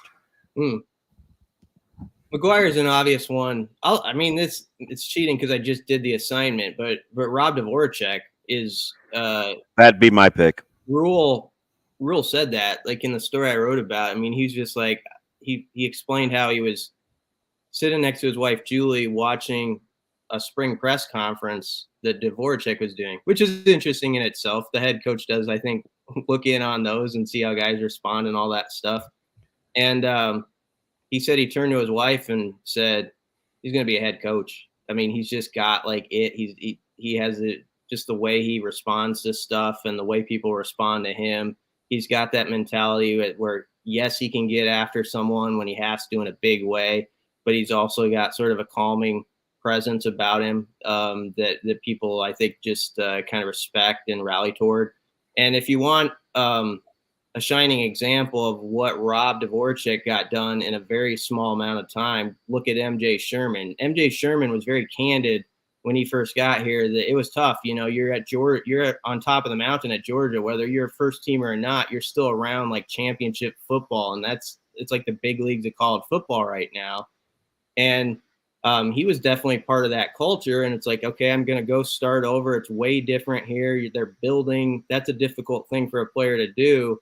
And very quickly, within a week or two, Rob Dvorak had him to a position where he was like, that's my coach. Like, I believe in this guy. I know what he's saying can help me as a player. I'm not taking a step back because I'm not at Georgia as far as a player and the knowledge I'm going to get here because of the guy that's coaching me. So I thought that was a major endorsement for Dvorak when MJ Sherman said that. Let me ask you something, BC, and you may need a couple of more 30, like those entrances into practice for media, but do you have a guy that you're kind of thinking in your head? Well, I know the general public and the media says this, but not so fast. Maybe it's not an indictment of what we think of him. Maybe it's that you think somebody else in that position may have something to say about the fact that we're just assuming he's going to be the guy. Is there a battle that you think, or somebody coming from the rear that you think you're at least that's a possibility that we're not seeing? You're talking a player positionally, yeah. Man, that's good. I don't know what they're gonna. I don't know if this is where you're thinking, but I've always been intrigued about what they're going to do with the front five on the O-line because there's sort of 6 guys who always get brought up first. And there's, I think, been an assumption, maybe Prohaska's at left tackle, Ben Hart right tackle, and so on. Corcoran slides inside or something. I don't know. Corcoran was still working at tackle. He could be your left to start. I don't know. It's possible. Obviously, Prohaska's coming off the injury. And then Piper, I just think people overlook him all the time, and he's going to be in there somehow, some way. So that, I guess that's a mild interest, but all 6 of those guys are going to play. So I don't know that that's a very good answer. A guy that I think that is really good and is going to be very important that just doesn't get talked about is Gifford. I mean, I just feel like he's like when it comes to money time, it seems like he's going to be a guy who it rises to the surface as like a main guy. And yet I feel like he gets talked about so little. Mm-hmm. You know what's funny? I actually wasn't thinking of him, and I'm dumb because just yesterday I was waxing poetic about how we were dismissive about Farmer. But when you look at the safety depth on those first 2 units, that's not. I mean, you're talking. You got Deshaun Singleton, you got Gifford, you've got maybe some combo of Samford and Omar Brown. It's not like, yeah, you know what I mean? It's not like, where's Corey Collier slide into it, you think? He's listed as a safety. He's a tweener. I think you could put him in the slot. You could put him at corner. He's physical, right? So, like, he could be that 5th DB that kind of gets down into the box. Maybe Herzog could move and go back to playing that field safety. They're going to have to do some maneuvering there, in my opinion. Tommy Hill has inserted himself back into the conversation for sure. Yes, yeah. How good was his attitude? I was floored. And that's a really interesting story, not only because what happened last year where he gets benched and then he moves to wide receiver, but if you remember at the beginning of spring, he was there right off the bat. He was one of the guys, and so like Rhule, and that's the way Rhule operates. The first practice, he's like, yeah, he's not here right now. I don't know if he used the word suspension with Hill or whatever. It was like very temporary because I think he was back by practice 2 or 3.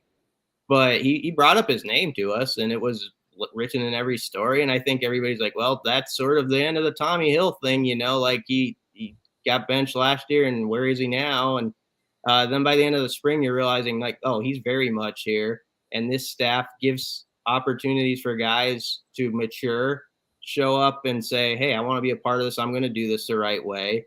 You're seeing that with Tommy Hill. You're seeing that with not that it was any off the field stuff with him, but Raquan Buckley has a second life with this staff and who could play on the D line where, a year ago we were not talking at all about him. And he's one of those guys who people would probably whisper, is he going to go to the portal? Well, now he's, I think, a guy who you're counting on to maybe give you some snaps in that rotation. BC, we appreciate the time, man. Thanks so much. We'll talk again next week. So good, buddy. Appreciate you. Thank you. Andy Kendeigh up next. Rogers and Benning will be back in 4 minutes.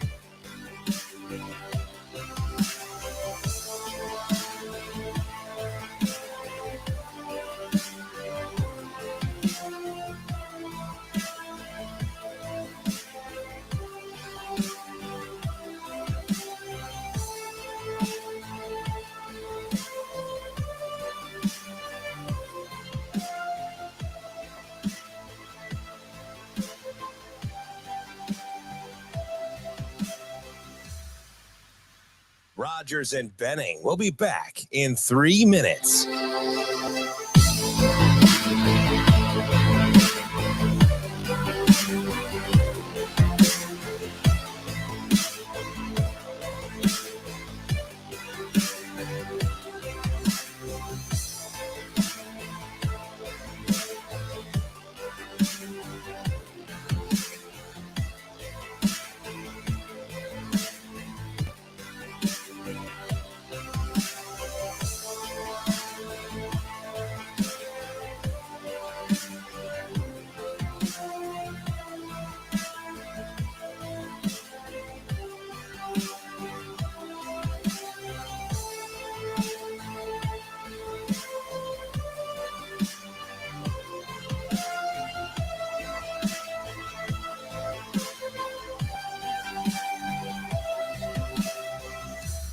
Rogers and Benning will be back in 2 minutes.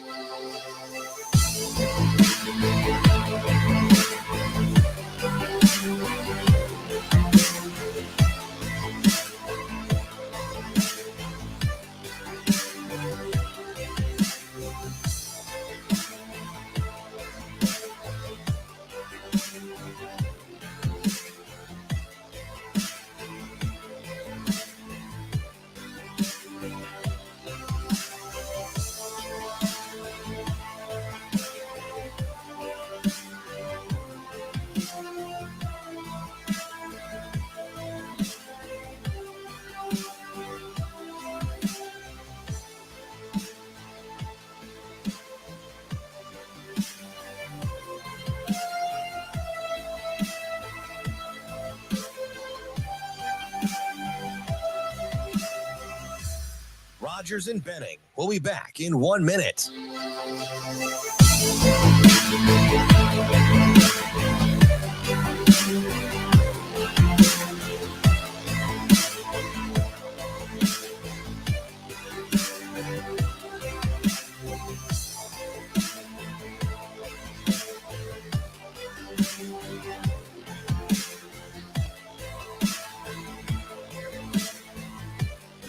Rogers and Benning will be back in 30 seconds.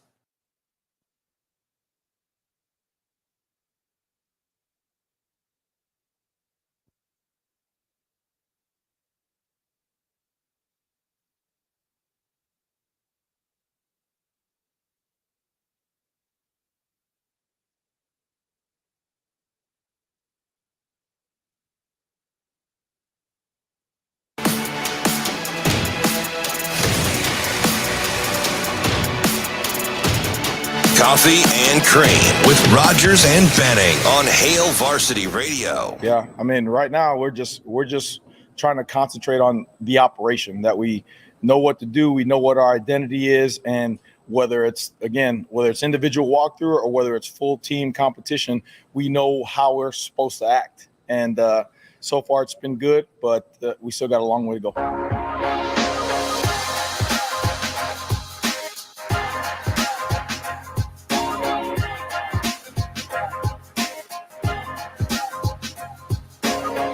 Hey, welcome back. Coffee and Cream. Damon Benning, Andrew Rogers. Happy to have you with us wherever you are joining us, whether that's on the radio, 590 ESPN here in town. We are live on Twitter, live on YouTube. the Hurrdat Sports YouTube page, and we're live from the H&H Chevrolet stage at Hail Varsity Club. Happy to be joined now by Andy Kendeigh, sports director at KETV, at A Kendeigh, KETV on Twitter. AK, good morning. Morning, boys. What's happening? Happy Wednesday, hump day. AK for Channel 7. How you doing, buddy?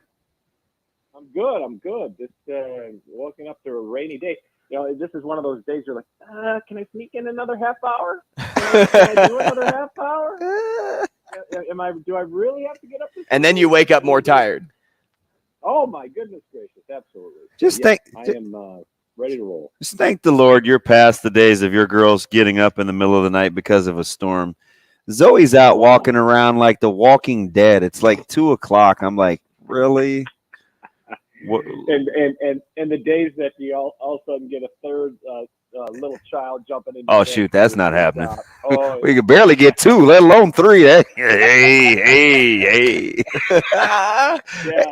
so, AK. good to be back. Yeah, I was going to say, it's good to be back. Good to see you, DB, in Indy, and good to survive a shark attack. Hey, yeah, that was so cool. I couldn't believe you got to see that. I felt like a child. I was like, Andy got to see somebody bitten by a shark. I feel nobody. You don't want to see anybody attacked by a shark, but like, except for DB. If it's gonna happen, I'd like to have at least seen what kind of shark it was. Man, I was kind of jealous. I was going to say, cool is not the word I'd probably use, DB, but it was interesting. It was unnerving. You know, the water wasn't. I wouldn't call the water clear enough to like see the shark per se, but I'd have figured it out. The guy who got bit was he was in pretty good pace. It turns out, you know, I followed it up a little bit. A couple of stations around the south where we were at had some follow-ups. A guy was originally from Nashville, and he had 100 stitches. It turned out to be an 8-foot shark that bit him. Wow! The shark had the entire foot in the shark's mouth. 8-footer, huh? Why did he put his foot in there? Yeah. Stop. And here I am thinking in my head like a true shark nerd, not very humane. I'm like, 8 feet's not even that big. That's a juvie. You fit in good with our family. My family. I mean, I shot some video and we sent it along to the local affiliate that our Hearst company, our parent company, has one in Savannah.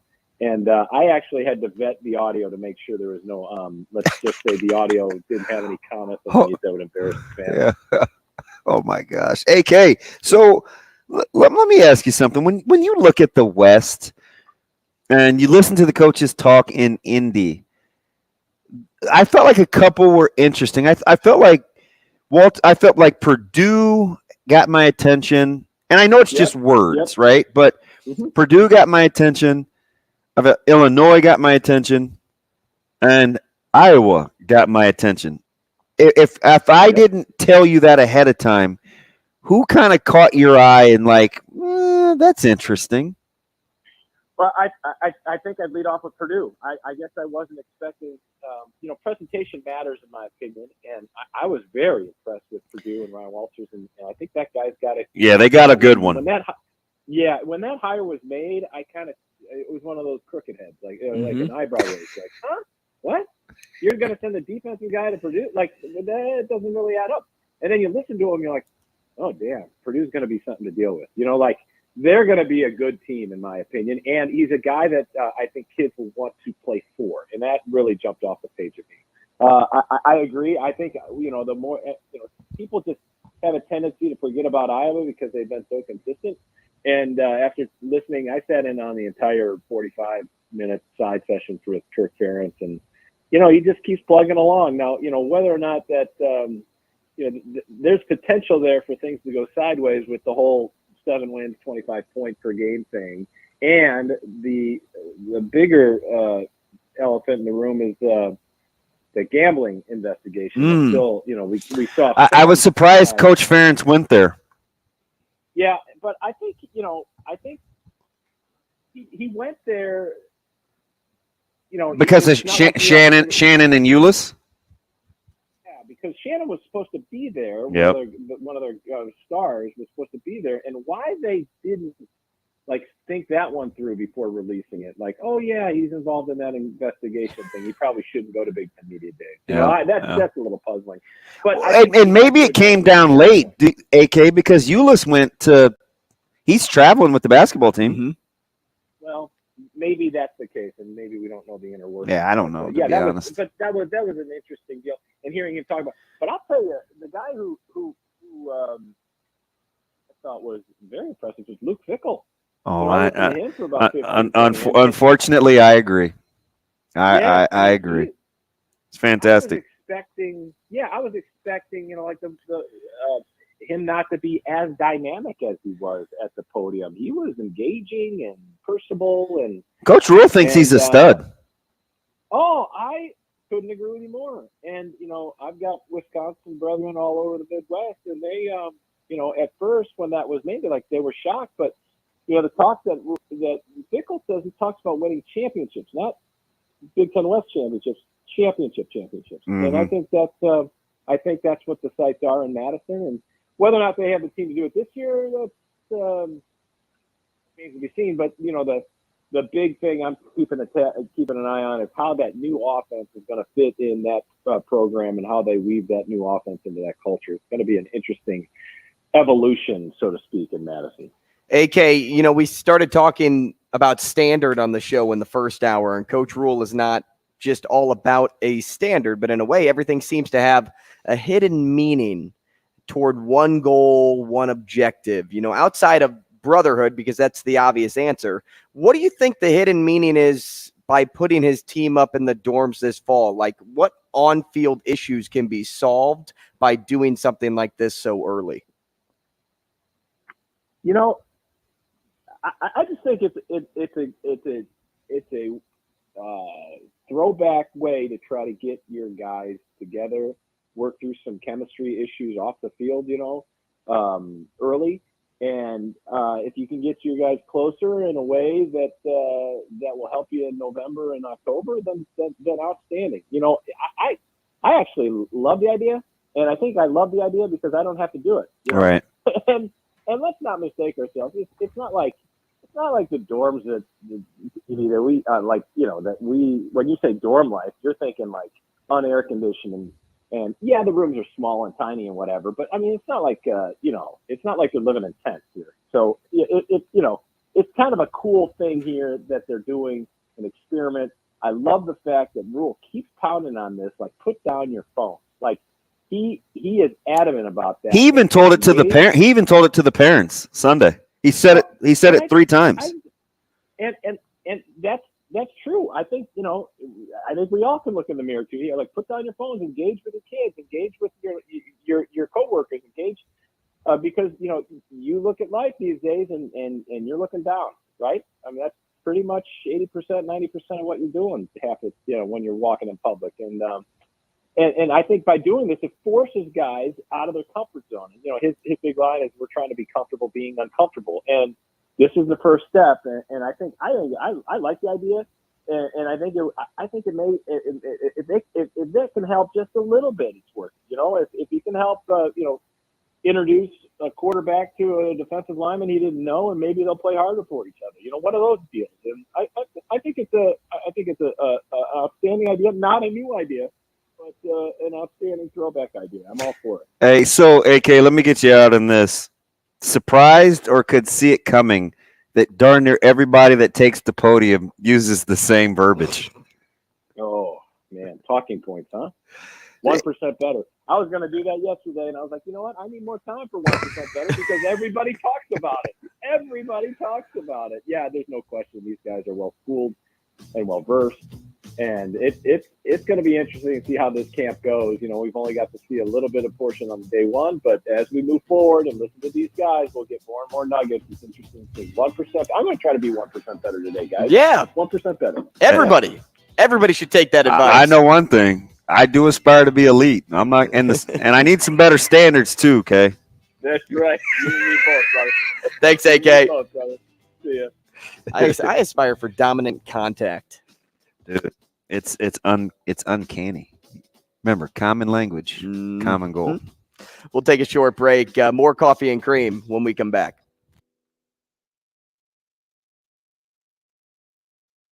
Rogers and Benning will be back in 4 minutes.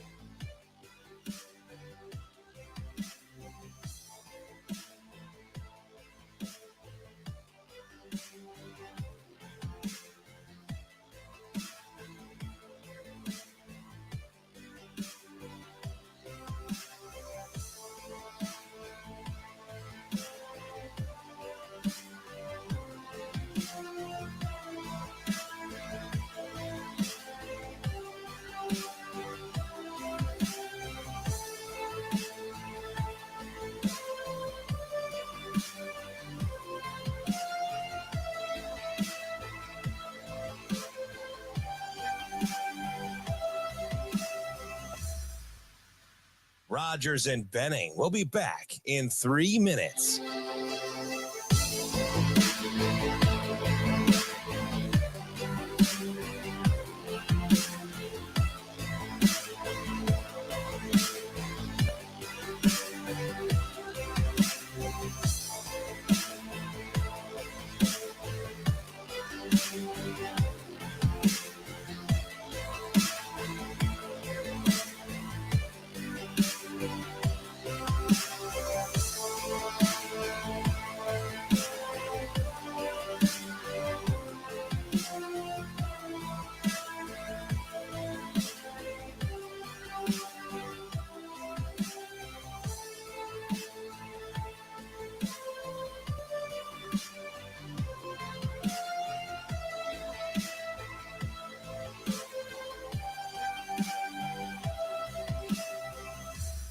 Rogers and Benning will be back in 2 minutes.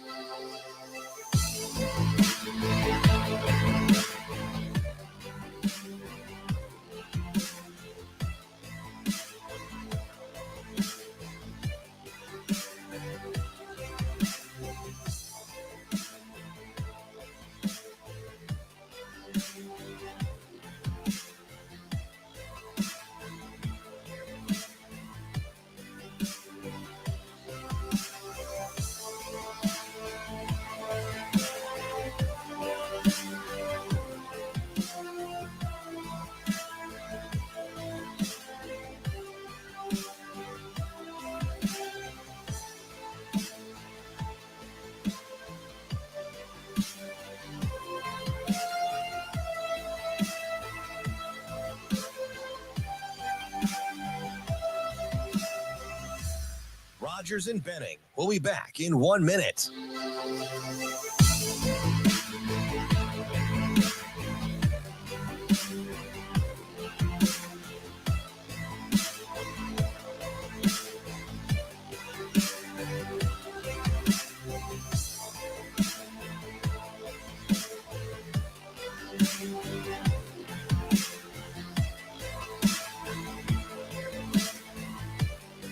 Rogers and Benning will be back in 30 seconds.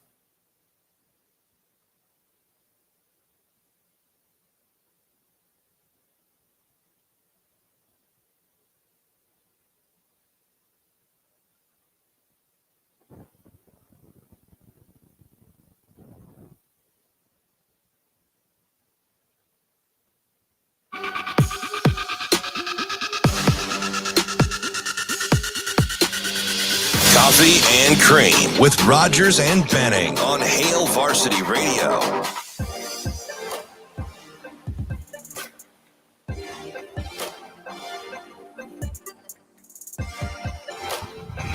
Did you find it interesting, DB, yesterday that after when we opened up the show, you were talking about being at camp and doing some installs for high school. Yeah. And then all of a sudden, a couple hours later, we turn the channel over to fall camp pressers, and they're talking about installs on defense. And I'm like, what is happening?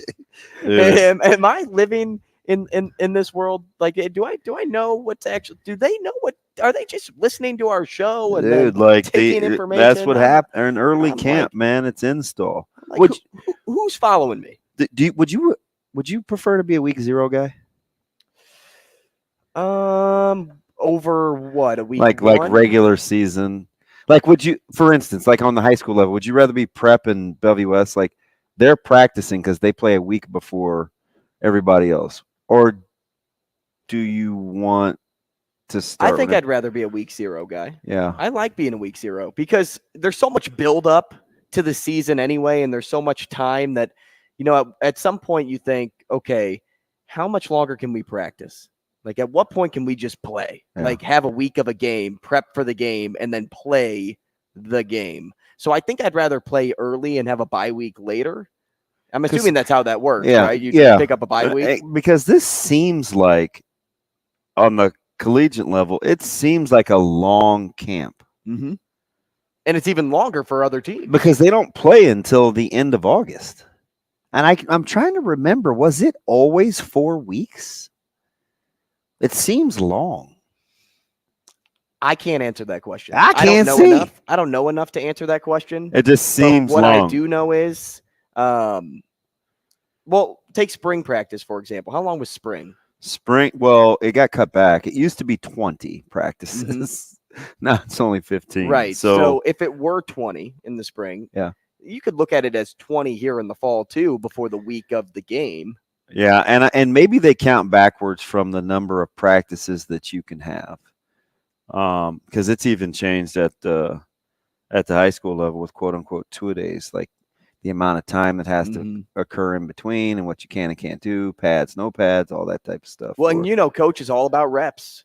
Reps are what will get you there. How about his line yesterday? Was it yesterday that he said, you know, I told our young guys, you know, some guys getting 5 reps today. You guys got 40, you know, like. Yep, so that was Monday. So it's like, and I thought about it. That's a lot of reps. Tons. I just was thinking in my head, like if I was going through a station, like when I was back in college, let's say we were doing inside run, outside run, like that play script would be, there would be 28, 29 plays in a script, and you'd be there and there were always 2 guys at a position. So you're going to get 14 reps in about 15 minutes is basically how it goes. 40 reps is a good workload when you're just talking team. That's quite a bit. Because you got to think that's not 7-on-7. It's not inside fun, or some people call it inside run or whatever, right? It's like that's a lot of reps. Because remember, they're out there for an hour 50, just the young guys, right? They split them in 2 units. Right. But wouldn't you rather have those reps? Like everybody getting around equal reps? Totally. But I think one thing that they'll figure out in a hurry is there's this thing called rigor, right? Oh, like, sure. Where you want to go through it so you're seasoned and conditioned versus, man, I'm in kind of uncharted waters. Because you got to remember, a lot of times, unfortunately, some of the best players in high school don't always practice real hard, right? Whether it's got to keep my guy fresh, whether he may have been a little bit of a prima donna, whatever, right? Not all coaches hold folks to the standard is the standard. So you get to about your 7th or 8th practice in a row. Not only is it a new environment, you may have never done it before. Right. Right. Like that's just the reality. Well, and Coach Knighton said this too yesterday. He said, what hurts a player most? What hurts the player the most? Not playing. Not playing, not being a part of it. Yep. Not being on the field. So that's why it's also uber important to keep these guys focused and on the right track. And it goes back to what we heard during the spring. Availability is the best ability. So if you're available, you'll get the reps. You'll get rewarded for the reps you take. Now I'm taking I'm plucking it out of Tony White's presser. You get rewarded for the preps that you do correctly, and you get punished for the ones you don't. And when I say punish, you get told, like, hey, that's not how you do it. This is how you do it. Do it again. It's interesting because that's on the heels of the day before. Coach Rhule saying, you know, he's like, you're just going to have some guys that aren't going to invest in their playbook, and it's going to show. He goes, well, what do you do? Like, you move on. You invest in those guys. You invest in those guys that are, because they'll want to make a difference. And I'm just thinking to myself, it's almost exactly what we were talking about when I said he's the type of dude that is willing to walk away from a deal, but you still know he cares about you. There's just something. He's basically saying, hey, listen, it's on you, right? You want to get in your playbook, or do you want to be playing video? Like, you have the autonomy to do so. Right. There's going to be my expectation. Yep. There's going to be consequences. Do with it what you will. Like, some people just because he's about free will. So, do you remember his opening line about the portal in December? Oh man, portal's great, man. I love the portal. Two-way street. Gives players the autonomy to, say goodbye or come to. But either way, they have to do what? They got to own it. So it's like, you knew right away, like, the door swings both ways. That's cool. You got to own both. So it's weird how you know that a guy genuinely cares about you, but he's willing to walk away from the deal, but because he cares. Like, you have to really be defiant for him to wash his hands. But when he does, you better figure out how to get it right, because he's not coming back to that. Like, there's this thing called being contrite, and he'll fight for you. Oh, for sure. He'll fight for you. But you. In the same vein, he wants you to fight for him. He'll love you enough to let you go too. And sometimes that's really what it's about. It's kind of like the analogy that I give our players sometimes. I said, sometimes being tough is the willingness to get beat up. Like, that's toughness, right? Some people won't even go there. They'll only do things from an advantageous position. That's not tough, right? So, like, sometimes I think real love is the ability to tell you the things that you need to hear in order for growth to occur, and it may hurt your feelings. So, like that's hard, but it is out of love. Like, if I didn't love you, I wouldn't say anything because I don't care enough, right? It's just like, go do your thing, knock yourself out, right? Like, but if you care, there's going to kind of there's going to be that interaction. Now, you're going to reach a point of diminishing returns, though, right? You can say the same thing over enough where you're just like, yeah, they apparently aren't listening. Doesn't mean you don't love them anymore. It just means you don't want to waste your time. And that goes back to that 10-80-10 thing we talked about yesterday. Yeah, and I still love the fact that there's the 10% within that 80%, and then that percent's got to get to that to the next phase. Well, every grouping has another 10%. Every single one, even within the 80, the top 10 has another top 10, and then that top 10 has another top 10, and that's how he kind of just works it. Let me ask you something. This is a little off topic, but AK brought it up because you were talking about availability is the best ability, and obviously Noah Shannon was not available. Ulis is not available for Nebraska. We're dealing with a situation. I'm kind of speculating here, full disclosure, but I'm making the Iowa connection. What's going on? Shannon, the Iowa connection. Obviously, your guy that you know really, really well with Deckers, which kind of surprised me, especially the more that I read that deal. Honestly, surprised me a lot. Did it really? Good. Yeah, I know his personality. I interact. It's not like I'm best friends with the kid, but I covered him for, gosh, was it 2 years? It was at least a year, and I got to know him pretty well that year. I mean, I did a spotlight on his cousin Cade, and I would do interviews with Deckers throughout the season, and he was so humble and down to earth. I remember asking him because he had the touchdown record coming up, and I'm like, hey man, it's approaching, he's like, I'm not worried about records, I'll talk about these at the end of the season. Like, that was kind of like his mentality. It was, no, football is this game right now is what's important. So by hearing all of the things that came out yesterday and how quickly it spiraled, I'm like, gosh, this doesn't sound like you. But then again, in Iowa, it's I can drive to the border right now and it's in my hands. That's what I'm saying. That's where I was going to kind of go with this. Where is that? Are the rules? The whole standard is the standard. The rules thing. We talked about this with states where marijuana is legal, and coaches fight it all the time. Right? Kids come back, and right. You've obviously got testing you've got to do, and they'll say, hey, listen, in my household we do this, or my state we do this. And coaches will say, hey, that's fine, you can't do it here. Like, at that age, the duality of balance. Right. Like I can do it here, but I can't do it here. I think is, and I know Coach Ferentz was one of those guys calling for kind of revamping of the protocol and the investigation across the board, right? It needs some tweaking.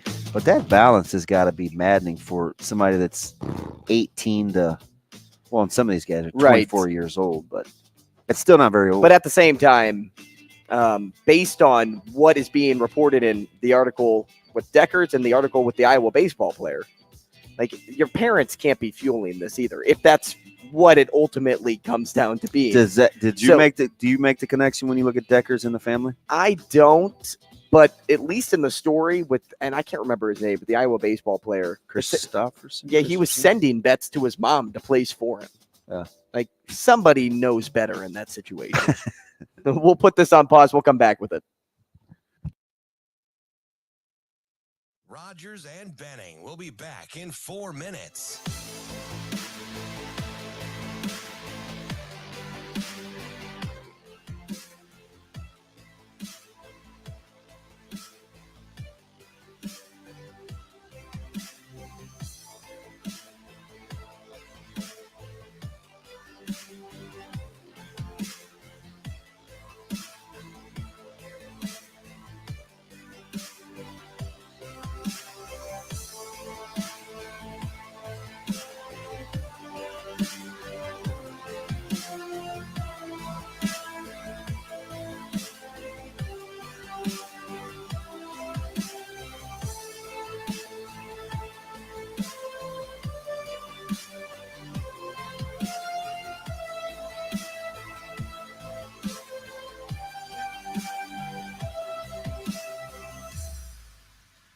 Rogers and Benning will be back in 3 minutes.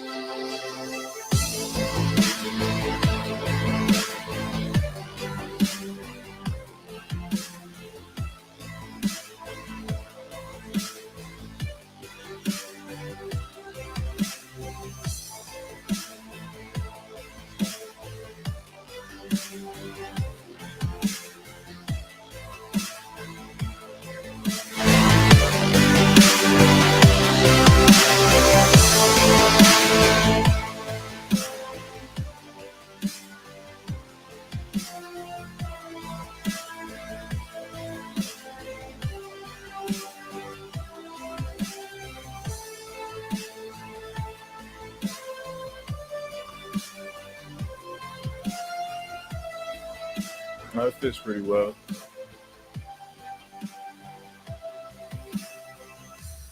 Rogers and Benning will be back in 2 minutes. First two nights been all right. I was in a suite before, so they're doing. Yeah, so I think a part of that comes from Kristen. Part of that comes from Corey, our strength coach. Yeah, so this day,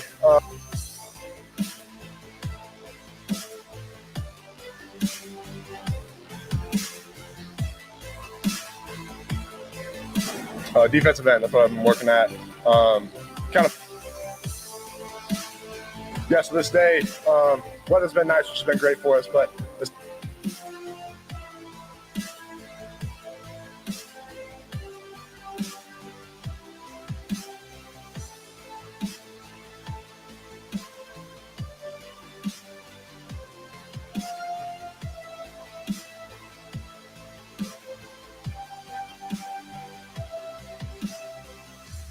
Rogers and Benning will be back in 1 minute.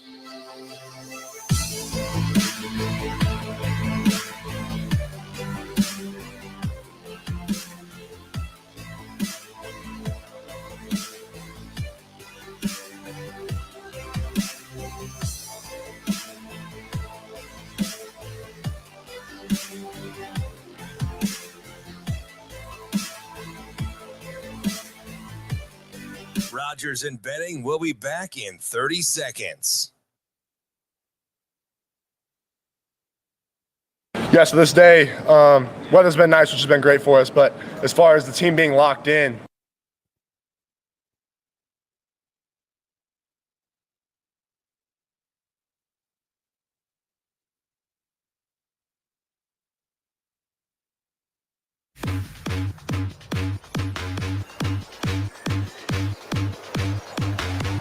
Coffee and Cream on Hail Varsity Radio with Andrew Rogers and Damon Benning. Yes, this day, weather's been nice, which has been great for us. But as far as the team being locked in, it's been on a really high standard. And I think that, especially us from the D-line room, we're paying really close attention to every single rep and treating them like they're gold, because that's what it is. So that's been a key focus point for us in the D-line room, having our key and playing fast. So the energy, the effort, it's got to continue to go up each and every single day, and we got to continue to raise our standard. There's that word again. That word standard. Hey, look, if and I'm sure Hunter Deckers isn't using the Dyer Law team, but if you are in interest of my guys, if you've been hurt in and personal gals. injury accident, you can count on the Dyer Law team to provide you with a helping hand when you need it, no matter what you're dealing with. That's 402-393-7529, the phone number, or visit Dyer.law to chat with trusted professionals about your personal injury claim. That's Dyer with a Y.law. Gosh, you know, I was going back and doing some research here, DB, because I knew I had talked about it before, but I needed to figure out the organization, and I found it. So there's an organization out there that polices issues like this for schools so that they can immediately be notified if somebody is a student athlete at their university is gambling, and that is U.S. Integrity. That's the company that I was looking for. And it kind of all started after, you know, the allegations started in Iowa a while back, and then it was the Alabama baseball story, and it's been all over in the NFL. They seem to have a lot easier time doing it, but right, and it's just kind of it's really starting to spin out of control. But going back to this Iowa State situation, you know, the thing that really gets, and it's all accusations at this point, that no punishment has been handed out yet for Hunter Deckers. But the thing that really just doesn't settle right with this whole situation is that he placed a bet on a college football game of Iowa State. State's, yeah. And yes, there were 26 other total bets of Iowa State sporting events, but one of them was placed on an Iowa State football game when Deckers was, I think he was the backup quarterback at the time, which leads me into another thing that could come up with this, and with it all being illegal, is that he's not of the age of 21. Mm-hmm. So these because that was back in 2021, right? Mm-hmm. Right. So that's another thing that had me thinking, well, how could this be his account if he's not 21? How does DraftKings allow an account of his, with his name on it, if he's not 21? So that's how that's when I thought, okay, that's why he's pleading not guilty, because maybe it's his parents' account, but bets were placed on his phone and they could trace it back to his phone, but it was his parents' information that he was using. Now, I'm not sure of those details, but that just had me thinking, that's where my brain was going. Nonetheless, this is a point to where, you know, Deckers is probably sitting back and reflecting. He may not play football again. Mm-hmm. He may not play college football ever again, especially if this does come out as true, because the NCAA recently updated its penalties for student athletes who violate its gambling policy. And those who bet on their own games or other sports at their own school face potential permanent loss of college eligibility. That's it. Yeah. And I don't know if that's told to these student athletes enough early on, especially in states that allow sports gambling, because it's such a prominent thing. Look, I remember we had a conversation a while back with professional athletes, and I had brought up the points with U.S. Integrity and all these things, how they can't better police it, to bet on their sport but not their own team. And as time went on, it's easy to know why that's not the case, but in this case for college athletes, I feel like this always sparks, or this conversation sparks every time we hear a story like this. Why can't collegiate athletes or whoever bet on professional sporting events? And that always comes back up around this time. Mm-hmm. And there's a couple of things for me. One, I think they should be able to, because of U.S. integrity and what you can track nowadays, that you should be able to bet on the Super Bowl if you want to, that you should be able to bet on the World Series with your friends, that shouldn't violate any of those. Is this amateur if you're an amateur? No, if you're 21, period. If you're a college athlete, that you should be able to bet on. So amateur, like you're in college. Yeah. Okay, that's what I'm at. I got you. So that's what I'm saying. Okay, that if it's a 21, so 21 is the trump, not whether you're in college legal. or not. Right. Well, so for one, you're legal at 21. Okay. But then it falls into, if you're still a student athlete, I don't see an issue with why you can't bet on the Super Bowl. Now, I know people will say, well, what if they have friends that have gone on to play for that team? Fair enough. But I think about this too, and this is just a hypothetical. It obviously is not true, but take a former athlete like yourself. You know a lot of people. Mm-hmm. Like you could send a text message too, but why doesn't that shouldn't affect you, right? But collusion is a thing that could cause your account to be banned. It could cause a lot of legal troubles that could follow that too. So collusion is just everywhere at that point. So I don't rest on that issue with student athletes, but where the problem ultimately lies is when you bet on your own school. And I don't care if you go to Iowa and you want to bet on Caitlin Clark. Like some part of me thinks, why can't you do that? Like, okay. But another part is, well, you can't just stop your own sport because you know too much. You have friends. You're at the university. You know, what's interesting is our guy, I don't know if this is naive or not. I'm totally spitballing and thinking out loud. So I don't even know if I would feel comfortable. Like, let's say,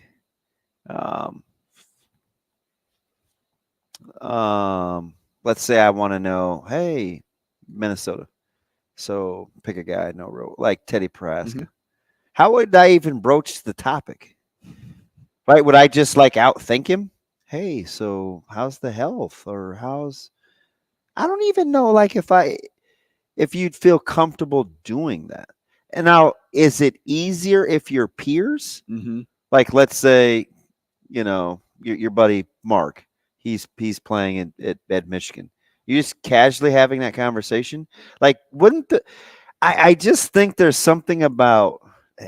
I'm probably overthinking it. I just think there's something about the level of respect that would trump the potential to win 20 or 30 or whatever bucks, right? Because anything too crazy gets crazy, but right. And in this case, there's there's things that I speculate about or that I wonder about. I probably could ask, but I don't, just because of the relationship, right? Hey, Coach Cook, or hey, Coach Bolt or Coach Rhule, right? You just don't go there, right? But you could, because you have those connections. But would you? I would not. But if you're peers, I think it's a lot easier. Is that too myopic? I think it's easier, though, for a young person to do that with another young person than it is with an adult doing it with another adult. So the weird thing is, though, how did Bama get so out of control? Yeah, that was a story. Because that was an adult to adult, right? And that was a coach. Yeah, that's where my conspiracy theory mind goes to. Oh, he was in trouble with bad people or whatever. But it wasn't enough money, really. But maybe they started small and were like, okay, this is part of. Wait, what was the total? Do you remember what the wager was? Wasn't it close to 200K, or they tried 250 and they that is enough money. I'm tripping. For some reason I thought it was 2. I don't think so. I think it was. It was a high amount of money, but the book only took a certain amount. Yeah. Okay. So that was the difference. They wanted a big chunk. The intent versus, and that's what flagged the whole thing was, why are you trying to spend $250 on this game? And then we can only allow, say it was $60,000. Say they could only allow $60,000 on the bet. Well, yeah, we're gonna probably freeze this payout while we do an internal investigation. Yeah. I mean, I don't know. I wonder. I go back to one of your original points, where if they understand the consequences of whatever the discipline's going to be, is it enough to curb the behavior even in states where it's legal? Mm-hmm. right? Like that's ultimately kind of, I think, what you're dealing with, isn't it? I think so. I don't think enough know that. Well, at least they do now, because it's all in the news. And if I'm playing football at Maryland and I'm seeing what's happening at Iowa, I know, oh, thank goodness it wasn't me, right? That's what you're thinking. But it could have been you, right? It could have easily been you, because no one was telling you, no one was coaching you up to say, don't do this. What'd you say, Liquid? Oh, I was just wondering, I was just thinking out loud, how far back can they go back, and, can this be an issue? I mean, because we're looking at 2 years right now from 2023 to 2021. I mean, or is this stuff that we're going to see 5 years down the line, where it's going to be like, well, this happened 7 years ago in 2021? I mean, is this something we're just going to continually see? I don't think so, but I think it was so when sports betting became legal in Iowa, it was about when Deckers was going to college. Right. It's only been there for like 2 or 3 years now. Yeah. So here's the thing. Yeah. So because it was so new, I wonder why DraftKings. So it was new, and maybe they didn't understand DraftKings what they were doing. Mm-hmm. Instead of pulling a shill and only releasing, like, generally speaking, what a report said, DraftKings said, we're not just going to talk to you at all, because DraftKings DraftKings refused comment. Well, and I wonder too if that was because if it is Decker's account, he's a minor. At least when those bets were being placed. Yeah. And I mean, not to get all on Scott and Jamie. I'm sure they're nice parents, but I don't know him enough. I met him once. I don't know him enough. Isn't that so? That whole situation's just weird to me. Doesn't pass the smell test. Yeah. It just sounds like you're latching on to whatever you have left. Like, how can we? You're talking about from Decker's standpoint. Yeah. So you think he's guilty as all get out? Yeah. No, I mean, I know it's disappointing. Yeah, I feel you. The excuse doesn't make sense to me, and I don't think it makes sense to a lot of people. Why would mom and dad be betting on your account? That doesn't make sense, because they have phones too. They live in Iowa. So, but wasn't it just the opposite? Like, he was operating under the guise of their identity. I took it that he had the account, and he said the parents were placing bets. All right, Shane, are you ready to read this or listen? Okay. It says the affidavit alleges he bet on Iowa State football games against Oklahoma State on October 23rd, 2021. Deckers did not play in the Big 12 contest, and the affidavit does not reveal which team or what type of bet he made on the game, which the Cyclones won 24-21. The affidavit alleges Deckers was under 21, the legal betting age in Iowa, when most of the bets were placed, but that he disguised his identity with the help of his parents, Scott and Jamie Deckers. So did he use his own phone? So what is it? He used his own phone to place the bets in the name of his parents, or did his parents now claim that they used his account to place these bets? So I'm guessing it's never been his account, because if he's not 21, there was no way he could. He doesn't have an account, right? So my question is he saying? So he signed into his dad's account? That's what I'm saying. Okay. And he did, right? Like that would make sense. That would make sense. So I'm trying to work backwards, because I'm thinking, is he like, hey, mom, what's your guys' login again? And he did it from his phone, or he's like, hey, you guys have a login, and he sent them the information. I don't think it doesn't read, without reading the actual affidavit, it doesn't read like he himself had an account. Right. But this wording is a little interesting, but that he disguised his identity with the help of his parents, Scott and Jamie Deckers. Yes. So that would be, hey, Dad, ISU 2.5 against Oklahoma State. Like, that's a lock this week. We're feeling good on the football field. Yeah. And thinking he could get away with that because he was the backup. So how did the rest of the athletes get caught? Right? Because it was, I don't know if rampant was the word. We're still in the teens with the number of athletes that they found between the two campuses, right? Right. Yeah, and so I'm reluctant to use the word rampant. I don't like. how do you know that Deckers was sending this information to mom and dad? If you can only track mom and dad placing these bets. I wonder if I sat Coach. So it would have to be you on talk his to Coach phone. Ferentz, like how would he modify the investigative tools or the resources, like because I think he's looking for modification, right? In terms of how it's going. I just don't. Football, in my opinion, would be very difficult to fix of the team sports. Yeah. Right? Because, I mean, unless you have the quarterback in your back pocket. Well, there's plenty of stories, I don't know, true or not, of early in the 80s, Nebraska players getting involved with agents and games not going according to plan. So maybe you can get to a particular player, because I can't confirm or deny that. And I mean that with all seriousness. But there's lots of stories out there about Nebraska in the Orange Bowl when they played Miami. And the weird thing about that is Coach Osborne is so, and people sometimes, they make fun of him for, being stuck or too conservative or whatever. But from his vantage point, he's been at this a long time, and he has been dead set against dealing with agents. He's dealt with the integrity of the game for a long, long time. And obviously he has his values, and I'm not using this. You have to listen and not hear. I'm not picking a side in what I'm saying. I agree or disagree with once you're of legal age and you get to do what you want to do, right?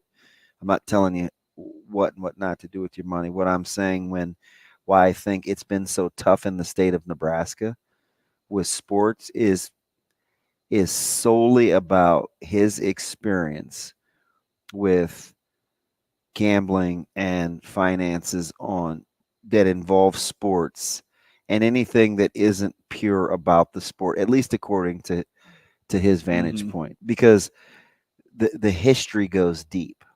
I mean, you're talking 40 years of stuff like this, right? So I think Nebraska's always going to have an uphill battle, at least for the next couple of years. But I say all that to say, if you knew the ramifications, if you were caught, would that be enough of a deterrent? Because for whatever the reason, when we put laws in place, people still break the law, right? But you only have laws for those few that can't seem to abide by any rules, right? And I think because before nobody fell victim to it yet, that's why it was easy to say, oh, I'll risk it. I'll gamble a little bit. It's only $10. Like it's only $10 on, Yeah, because I saw in the story, was it? It was 366 bets, but it totaled $2,800. So how about the guy from Iowa State that had 113 Yeah, that bets? was crazy. 113 bets, and it was like $3,000. Yeah, I thought it was closer to $4. I did the math. It's like $27.20 per bet. So you're placing roughly $25, just say a bet. Right. I mean, it's more than I play. It's like, but then again, I do parlays. That's not that much, though. I mean, to a college athlete, not if you're my mom playing the Derby. I mean, to for that being the risk.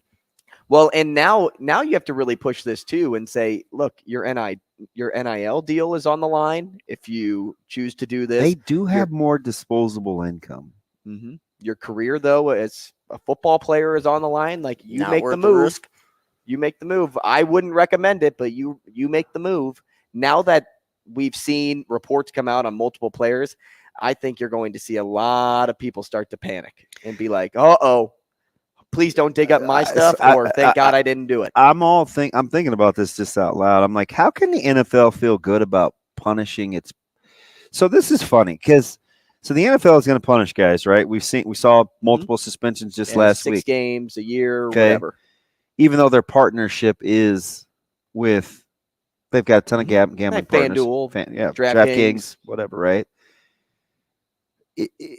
when you're at a paid job, and maybe this is just real life, some things other people can do that you just can't, right? Like you reach a point where there's this totem pole, there's this hierarchy, there's for profit where, yeah, I know what we're doing, but you can't.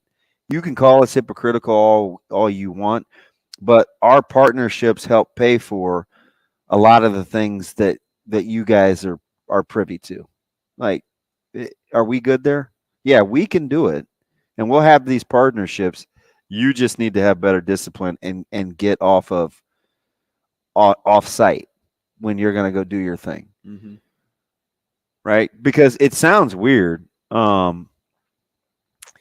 It sounds weird, but so could like Matt Stafford be at his house and make a wager as long as it's not on the Rams? Right. Like if it's the World Series winner. And be fine. But if he's in the locker room, you can't make a wager at anything. Mm-hmm. That doesn't seem like it would be that hard to do. So, by the way, right? Most of my bets take place. Well, at least I craft up my bets at home, and then I have to drive to the border. That doesn't seem like I wouldn't think hypocrisy when I hear that. I wouldn't think, oh man, Commish, you got these deals going with DraftKings and FanDuel, and I can't bet in a lot. Like that doesn't seem like a very plausible argument either, right? Just go home. Mm-hmm. Who's held responsible, the player or the parents? In the Decker situation, was what's going on in Iowa? Yeah. Oh, for sure, the players. The player for sure. Is but that the different? parents hold responsibility here. I don't know what their role is, though. But if their role is what is being accused, aiding and abetting, for lack of a better term, is it different if it was brought up 2 years ago compared to now when the player was underage? Are you asking me how much does him being underage at the time have to do with it? Impact the parents versus player? None for me. That's why I wanted clarity on your distinction of okay. If I'm above 21, mm-hmm. it doesn't have anything to do with me being in college. It's just if I'm 21, I should get to do what I want to do. Right. That's what you were. Mm-hmm. Okay, so if you're 21, no, Shane, I don't think it matters. I don't think it matters either. I think what needs to happen now is some type of crash course. I mean, we take courses all the time on sexual harassment in the workplace. We had courses on media interviews. Right. All that stuff. Yeah. Like that, there needs to be a course for staying off of sports betting websites. So that needs to be brought up and be number one. I mean, pretty much so. Like one of the first things that you're. It has to be a part of your orientation. One of the first things that you know, this has to be it. It has to be a part of it. Gotcha. When you sit down in team meetings, if you sit all the freshmen down one day, you go over a PowerPoint, whatever. One of the coaches, the director of player, development, whatever, is going through a slideshow of everything to be a successful student athlete. And one of those slides has to be stay off of DraftKings. 26 athletes in Iowa, 15 at Iowa State involved in the investigation. Ferentz said during his presser at the Big Ten Media Days that not a large number of Iowa's football players are involved. Yada, yada, yada. Ferentz said the uncertainty of the status of players involved hasn't changed the planning for the season. Long story short, we don't know what the outcome is going to be. We're still doing what we're doing. I don't think anyone condones gambling, especially in the college game. I do think that being said, I have learned a lot the past 2 months just about gambling. I never really paid attention to it other than we signed a form probably saying this similar to what we signed when I was playing. Interesting. So even coaches aren't that well aware. 2 for you up next. Rogers and Benning will be back in 5 minutes.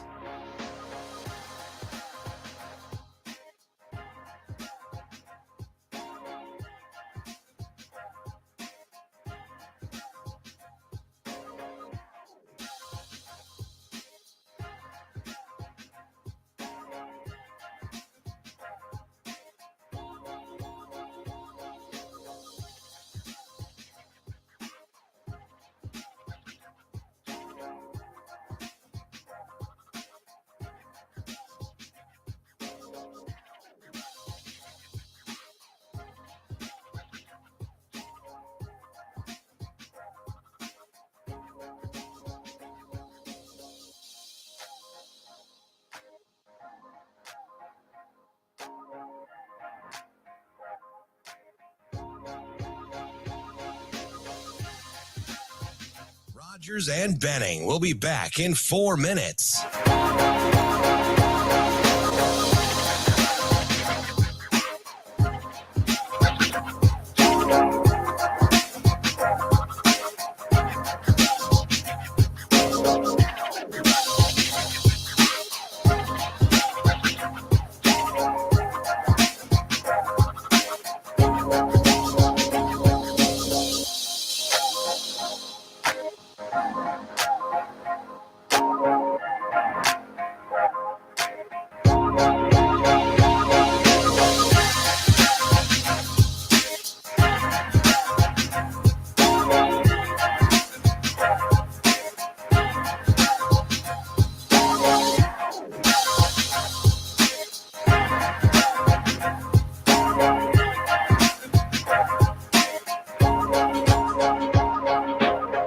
Rogers and Benning will be back in 3 minutes.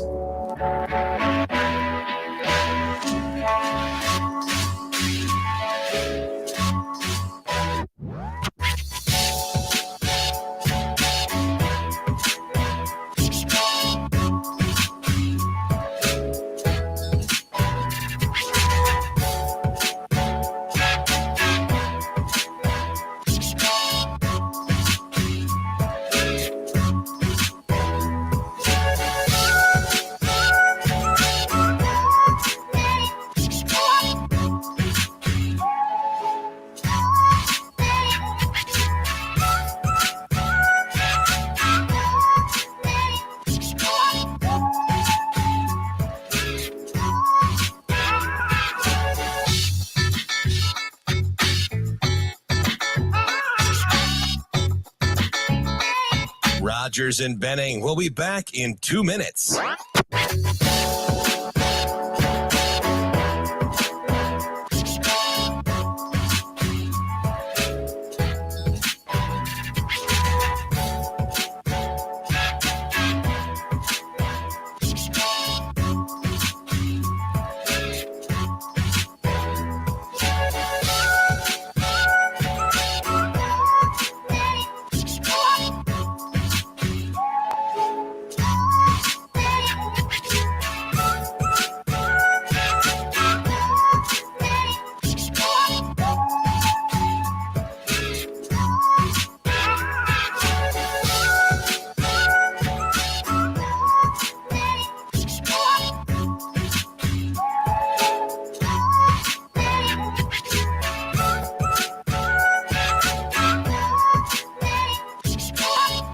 Rogers and Benning will be back in 1 minute.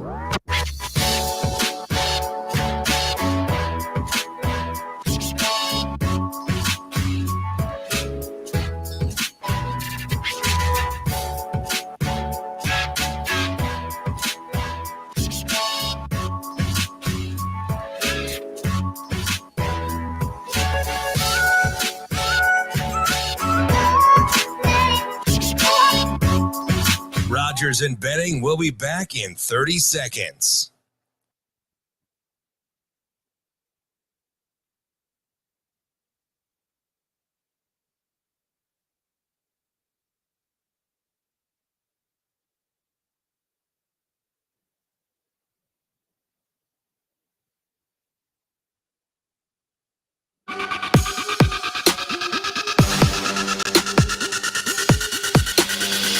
Coffee and Cream with Rogers and Benning on Hail Varsity Radio.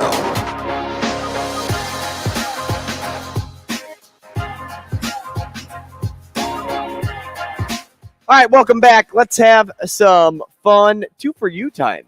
Okay. 2 for You presented by Dingman's Collision Center. Dingman's is your one-stop shop for all your car needs. They have a pretty awesome give back program where they have 3 different ones to choose from. Community Alliance, the second, the Collective for Hope, and the third, Epic for Girls. And Epic for Girls was something that Darcy reached out to us a couple weeks back and said, like, hey, let's make this kind of like the center of us, like going forward, like really mention our give back programs. And she really wanted us to, talk about Epic for Girls. And there's, all the reason for it it levels the playing field for girls of color in sports, and it serves as the umbrella organization to amplify sports programming. Just a really, really great nonprofit, brings attention to the issues in inequity in sports, addresses incidences of violence occurring in the world of youth sports here in Omaha. That's what Dingman's is all about, though. Like, that's who they stand for. They stand for the community, and that's why we, both of us, support them, because they support local. Mm-hmm. Absolutely, 100% Team Dingman. And we know Shane's Team Dingman as well. And the community, right? That's the big deal. Big deal. All right, we got Trent on line 1. Trent, bring him on, Shaner. I forget how to play this game. I'll re-explain. I remember. I remember how to play this game. Trent, good morning. Good morning. How are we doing, pal? Hey, Good, Trent, what's up? Okay, so pick 2 people, Trent. All right. I'm going back to Old Faithful. I'm going DB and Andrew. All right.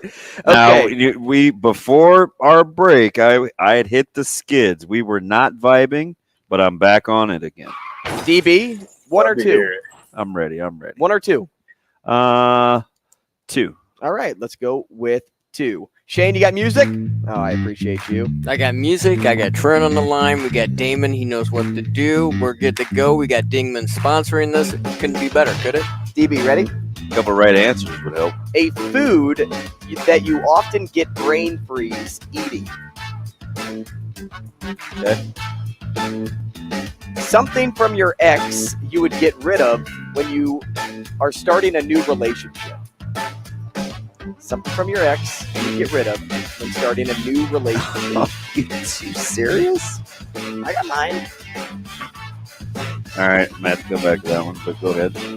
Beside a clock, something in your house that has numbers on it. Okay. And something people lie about on an online dating profile. Number of teeth. Miley Cyrus. I got to go back to number 2. Back to number 2. Something from your ex you would get rid of when you are starting a new relationship. Okay. All right, I got my 4. Shane, did you play in spirit over there? Was I supposed to write stuff down? There he is. All right, Trent, playing for a Hail Varsity Club gift card.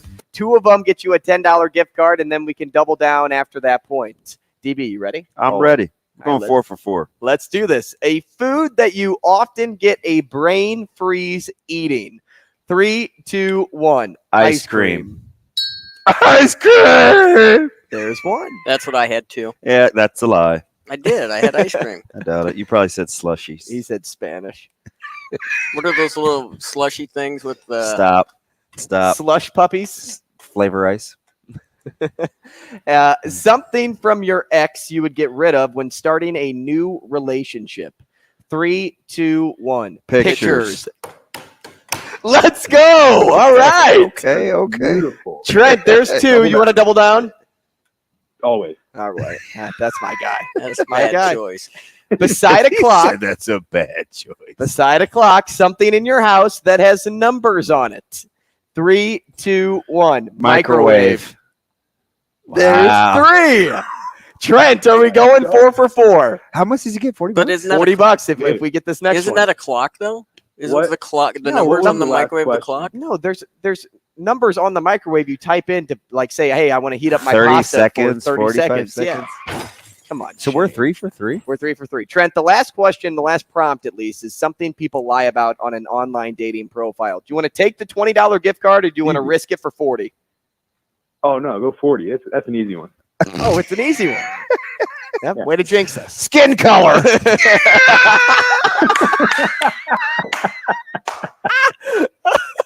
I don't know what to play after. You can't take me anywhere. It's good to be back. Oh, something people lie about, DB, on an online dating profile. 3, 2, 1. Wait. Oh! 5! Dang it! Oh, God. Weight was the right answer. That's a better answer than height. But then again, I know a ton of people that lie about their height. Like, oh, Not I'm like 6'2". weight. That was a 50-50 shot. It had to be one of them. Fudge. I was gonna defeated, man. So do you know what? That height wouldn't have even been my number 2. Age would have been my number 2. Ooh, that's a good one too. Yeah, weight's a better answer than height. I'll give you that. Height. I'm not gonna pound you because you said it was not good. All right, fine. Trent, I tried. I'm sorry, man. I'm sorry. Dang it. Hey, man, we right. were so hot there. Oh, Trent, we're gonna get you paid next week. I like it. All right, buddy. Appreciate you, Trent. We'll make it happen. Man, we had All right. Appreciate you guys. Thanks. ILL. Do you know how much food he could have eaten for $40? Yeah, I had scale, by the way, instead of microwave. Okay. That's not bad. I don't know if everybody has a scale. Gosh darn it, Andrew. Height? I wrote height down really fast too. I thought that was a for sure answer. If I would have been going with you, I would have had height. Oh, thanks, Shane. What would you put on a dating profile? 6'3"? Yeah, probably about 6'3". I mean, I would, because I'm 6'5", I got to. Now usually me and Kurt are vibing, but he's on me. He said height all day. Oh, women are height snobs. That is true. They're like, if you're under, Kurt, are you they're 5'10". Are you If serious? you're 5'7", I'm not dating you. I'm gonna put 6 foot. Man, I may have to Well, reconsider they are our height relationship. snobs. That's Well, because they want to wear heels when they go out. They won't leave me alone because they want all the height. Wait, they Height won't leave you snob. alone. Who won't leave you alone? All the girls, because they want all the height. Here we Here, go. and I mean, So what do you say on your? I got a grinder or whatever you I do. gotta- Like, what are you what? Okay, 6'1"? skin color. I gotta aim low What, when you man? swipe left. Oh, whoops! Is this thing on? I gotta aim low. Hey, I don't judge. What difference?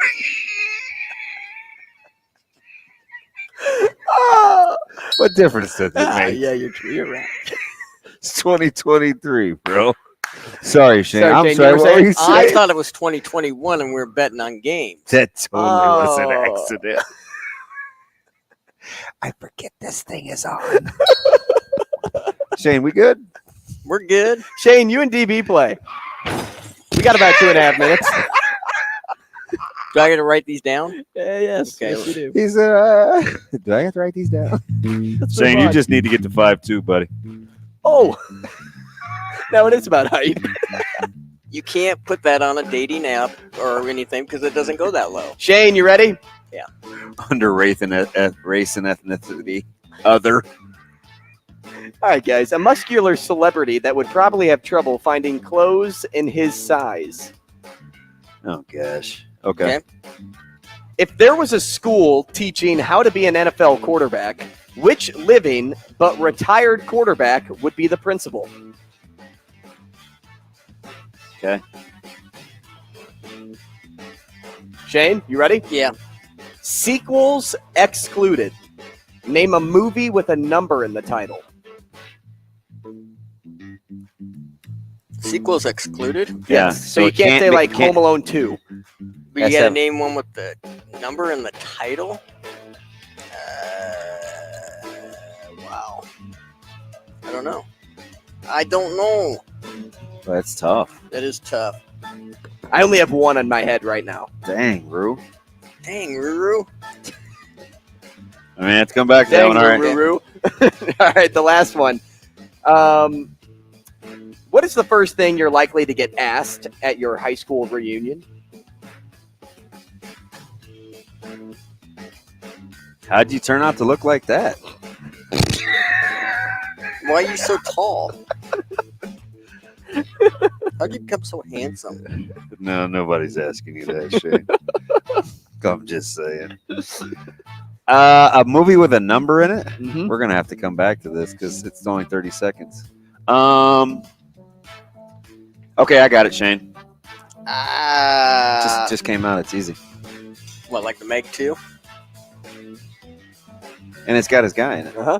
All right, here we go. It's got my guy in it? Ah, stop. Let's Just play the game. do it quickly. Trent would have been All right. hungry. A muscular celebrity that would probably have trouble finding clothes in his size. 3, 2, 1. Rock. Good one. If there was a school teaching how to be an NFL quarterback, what living but retired quarterback would be the principal? 3, 2, 1. Brady.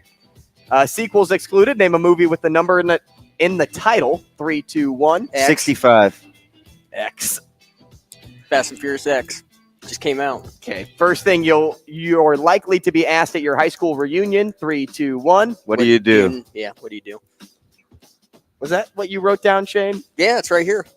3 out of 4. That's not too shabby. Not Good too job, shabby. Shane. Swipe left. Bruce Feldman up next. Play now.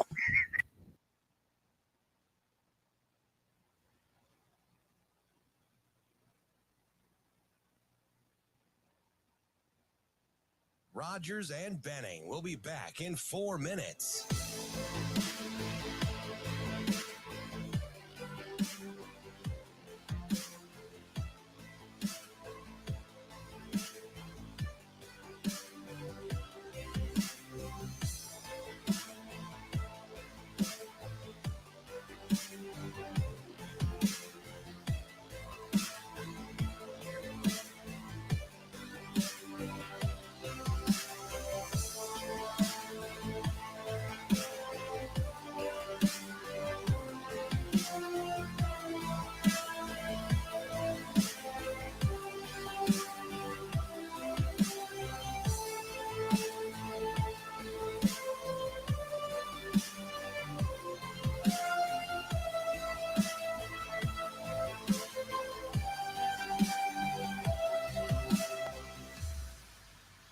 Rogers and Benning will be back in 3 minutes.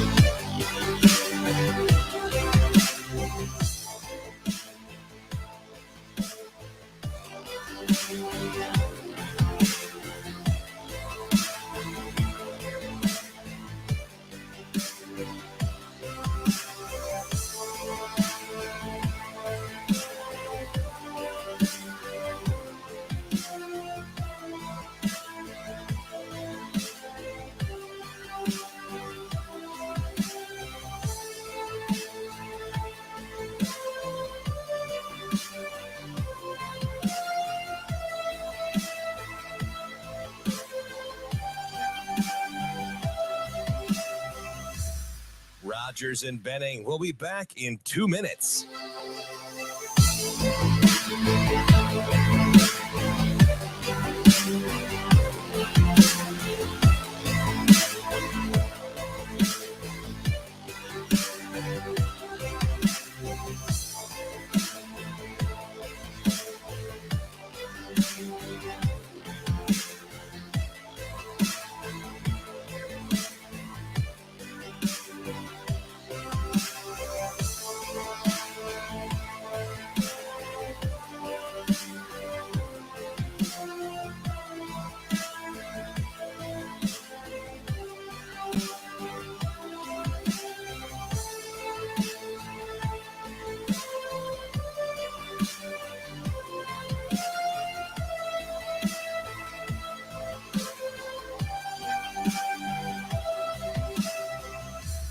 Rogers and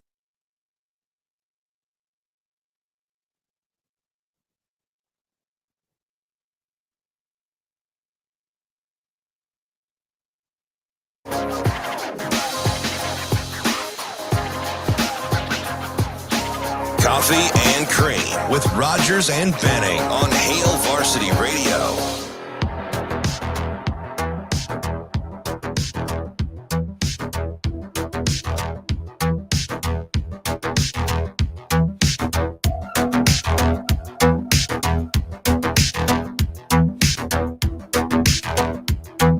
Welcome back, Coffee and Cream in the morning on Hail Varsity Radio, powered by Currency. DB, Andrew Rogers, happy to have you with us, and happy to be joined to close out the show today by Bruce Feldman, senior college football writer for The Athletic, at Bruce Feldman CFB on Twitter. Bruce, good morning. Thanks for taking the time. Good morning, guys. Good to be on with you. Bruce, as I told you in Indy, one of my faves, man. Good to catch up again. How you been? I'm doing good. It was great seeing you guys, and right around the corner. I mean, we actually have the Huskers. A couple of years ago, my crew did. It was actually the only year, obviously, Mel Tucker was at CU, and it was is fascinating to see how much those two programs have changed. Obviously, dramatically different coaches. Big Noon's going to get that. It'll be Deion's home opener. I think it's week 2 technically, and I can't wait. So let's stay right there for a little bit of a different reason, because when Tucker took the podium, the first thing that I thought, he's under control, right? And I was thinking, man, $10 million, they're picked to finish 5th. Did you see, maybe not the 10 mil per year, but after you get done with this broadcast, you hear the presser of Colorado, did you see Tucker headed for the trajectory that he was on in such a short span? I mean, the wild thing in that weekend was, when you do a game, you're around, especially with the home team, you're around them a bunch. And I was really impressed by how he handled everything, because I think, as you guys remember that game, Nebraska jumps out to a lead. It's at halftime, and I'm talking about Tucker coming out of the locker room to start the third quarter. And he rattled off this little grocery list of things he felt like they needed to do to win the game. And sure enough, they did pretty much everything he said. And then I remember talking to him, they rushed the field. I mean, Nebraska had a great turnout, for that game. There was, I don't know what it felt like, 50-50 at one point of, red in that stadium. And then they stormed the field. There was all this enthusiasm of what was going to be. And I remember thinking, he's talking about how he has to rebuild the roster and completely overhaul like the body types. And I'm just thinking, you're not going to be able to get the measurables you're talking about in terms of height and length and all that stuff with the athleticism you need at CU, because you're going to be competing with everybody else, and they're not going to go to CU. For that. You just won't get enough of them. And he wasn't there very long, obviously. Then he had, he had a really, huge breakout year there, and then the money goes big, and then obviously last year they cratered, and we'll see if he can get it back. But I mean, I definitely was a believer in him from the time we were around him, just like, all right, there's something here. The other question is, can they sustain it? Because that's, I know they talk like, okay, we think our roster is better than the team that won 11 games a couple of years ago, but they got a long way to go to get back to it. Now that Michigan and Ohio State, we think Penn State's really talented. That's a deep division they're in this year. Bruce, you wrote a really nice piece on The Athletic regarding Michigan, and if you missed it, go back and check that out. It was all about how, like, the stars don't matter approach, and we talked a lot about that during the height of recruitment for Nebraska up in this area, because, it's all about fit and development at Nebraska. As for teams at the top, though, they can make it all about the stars because they're talented enough to compete for titles right now. Yes, it's about fit there too, but talent has the ability to supersede fit in a way. So a couple of questions to follow here. One, what percentage of players who don't enter as 5 stars do you think become 5 stars once they're excelling in college? And then a second question to that, do stars only start to matter for teams at the top, those that constantly have to compete with the best of the best recruiting classes in the nation? It's a great question. Like my colleague Max Olson, about the Nebraska grad, does a really smart and in-depth piece every year where he re-ranks what the recruiting class really should be and compared to what it was going in. And Michigan, for example, a couple of years ago, that he found that they had the number 3 overall class. Well, it was number 22 when it was coming out of high school. And I think you see plenty of examples of guys who, either were a little under the radar, or maybe, it's hard to, I did my own kind of digging on some of this, in a different way, probably like 6 months ago, where it was on looking at who were the NFL All-Pros, the best of the best. We're not just talking about guys who had really good college careers. We're talking about guys who turned out to be elite NFL players. And the average star ranking of offensive guys compared to defensive guys was dramatically different. You had a bunch of 5 stars who turned into 5 stars on the, in the NFL. Whereas on the offensive side, it was like the average star ranking was like a 3-star. You had a lot of guys. You look at it like a Lane Johnson, who's arguably the best offensive lineman in football. Had been a 0-star. He was high school quarterback, then bounced around positions at Oklahoma and grew into that spot. Justin Jefferson was a 2-star out of high school, and he blew up at LSU. But then you'd see other guys, we can count the quarterbacks. Yeah. Pat Mahomes or Josh Allen. I mean, there's a lot of guys who really blossomed under the radar. At least offensively, it happens. And one of the things that, when I talk to a lot of coaches about this, they were like, well, defense is a lot more reactive. And so some of the stuff you see in high school that and I think the online recruiting guys do a really good job. I'm not trying to be critical of it, that they're going to be things that they miss, because quite honestly, people's bodies changed a lot from 15, 16, 17 to what they are as grown-ups. I think there's a lot of intangible pieces to this. And so I'm not trying to, produce the show, but I'm like, I think one of the guys who's really, really got a good feel for the evaluation and development is the guy that just got hired to be the head coach there. I mean, you look at what he did at Temple, you look at what he did at Baylor, and that stuff bodes well because he has found guys. I mean, Dave Aranda came close to, having a playoff team a couple of years ago with a lot of guys that Rhule and that staff evaluated and developed. Bruce, let me ask you this: of the three guys that went in a row that were all first-year guys, because I thought they were all impressive in their own right, with Walters and then Rhule and of course Fickell. Who was the most believable? Isn't the word, but who were you like when you listen to him? You're like, yep, I could totally see that happening based on what they said in terms of having success. Well, I think it's Walters to me is the wild card.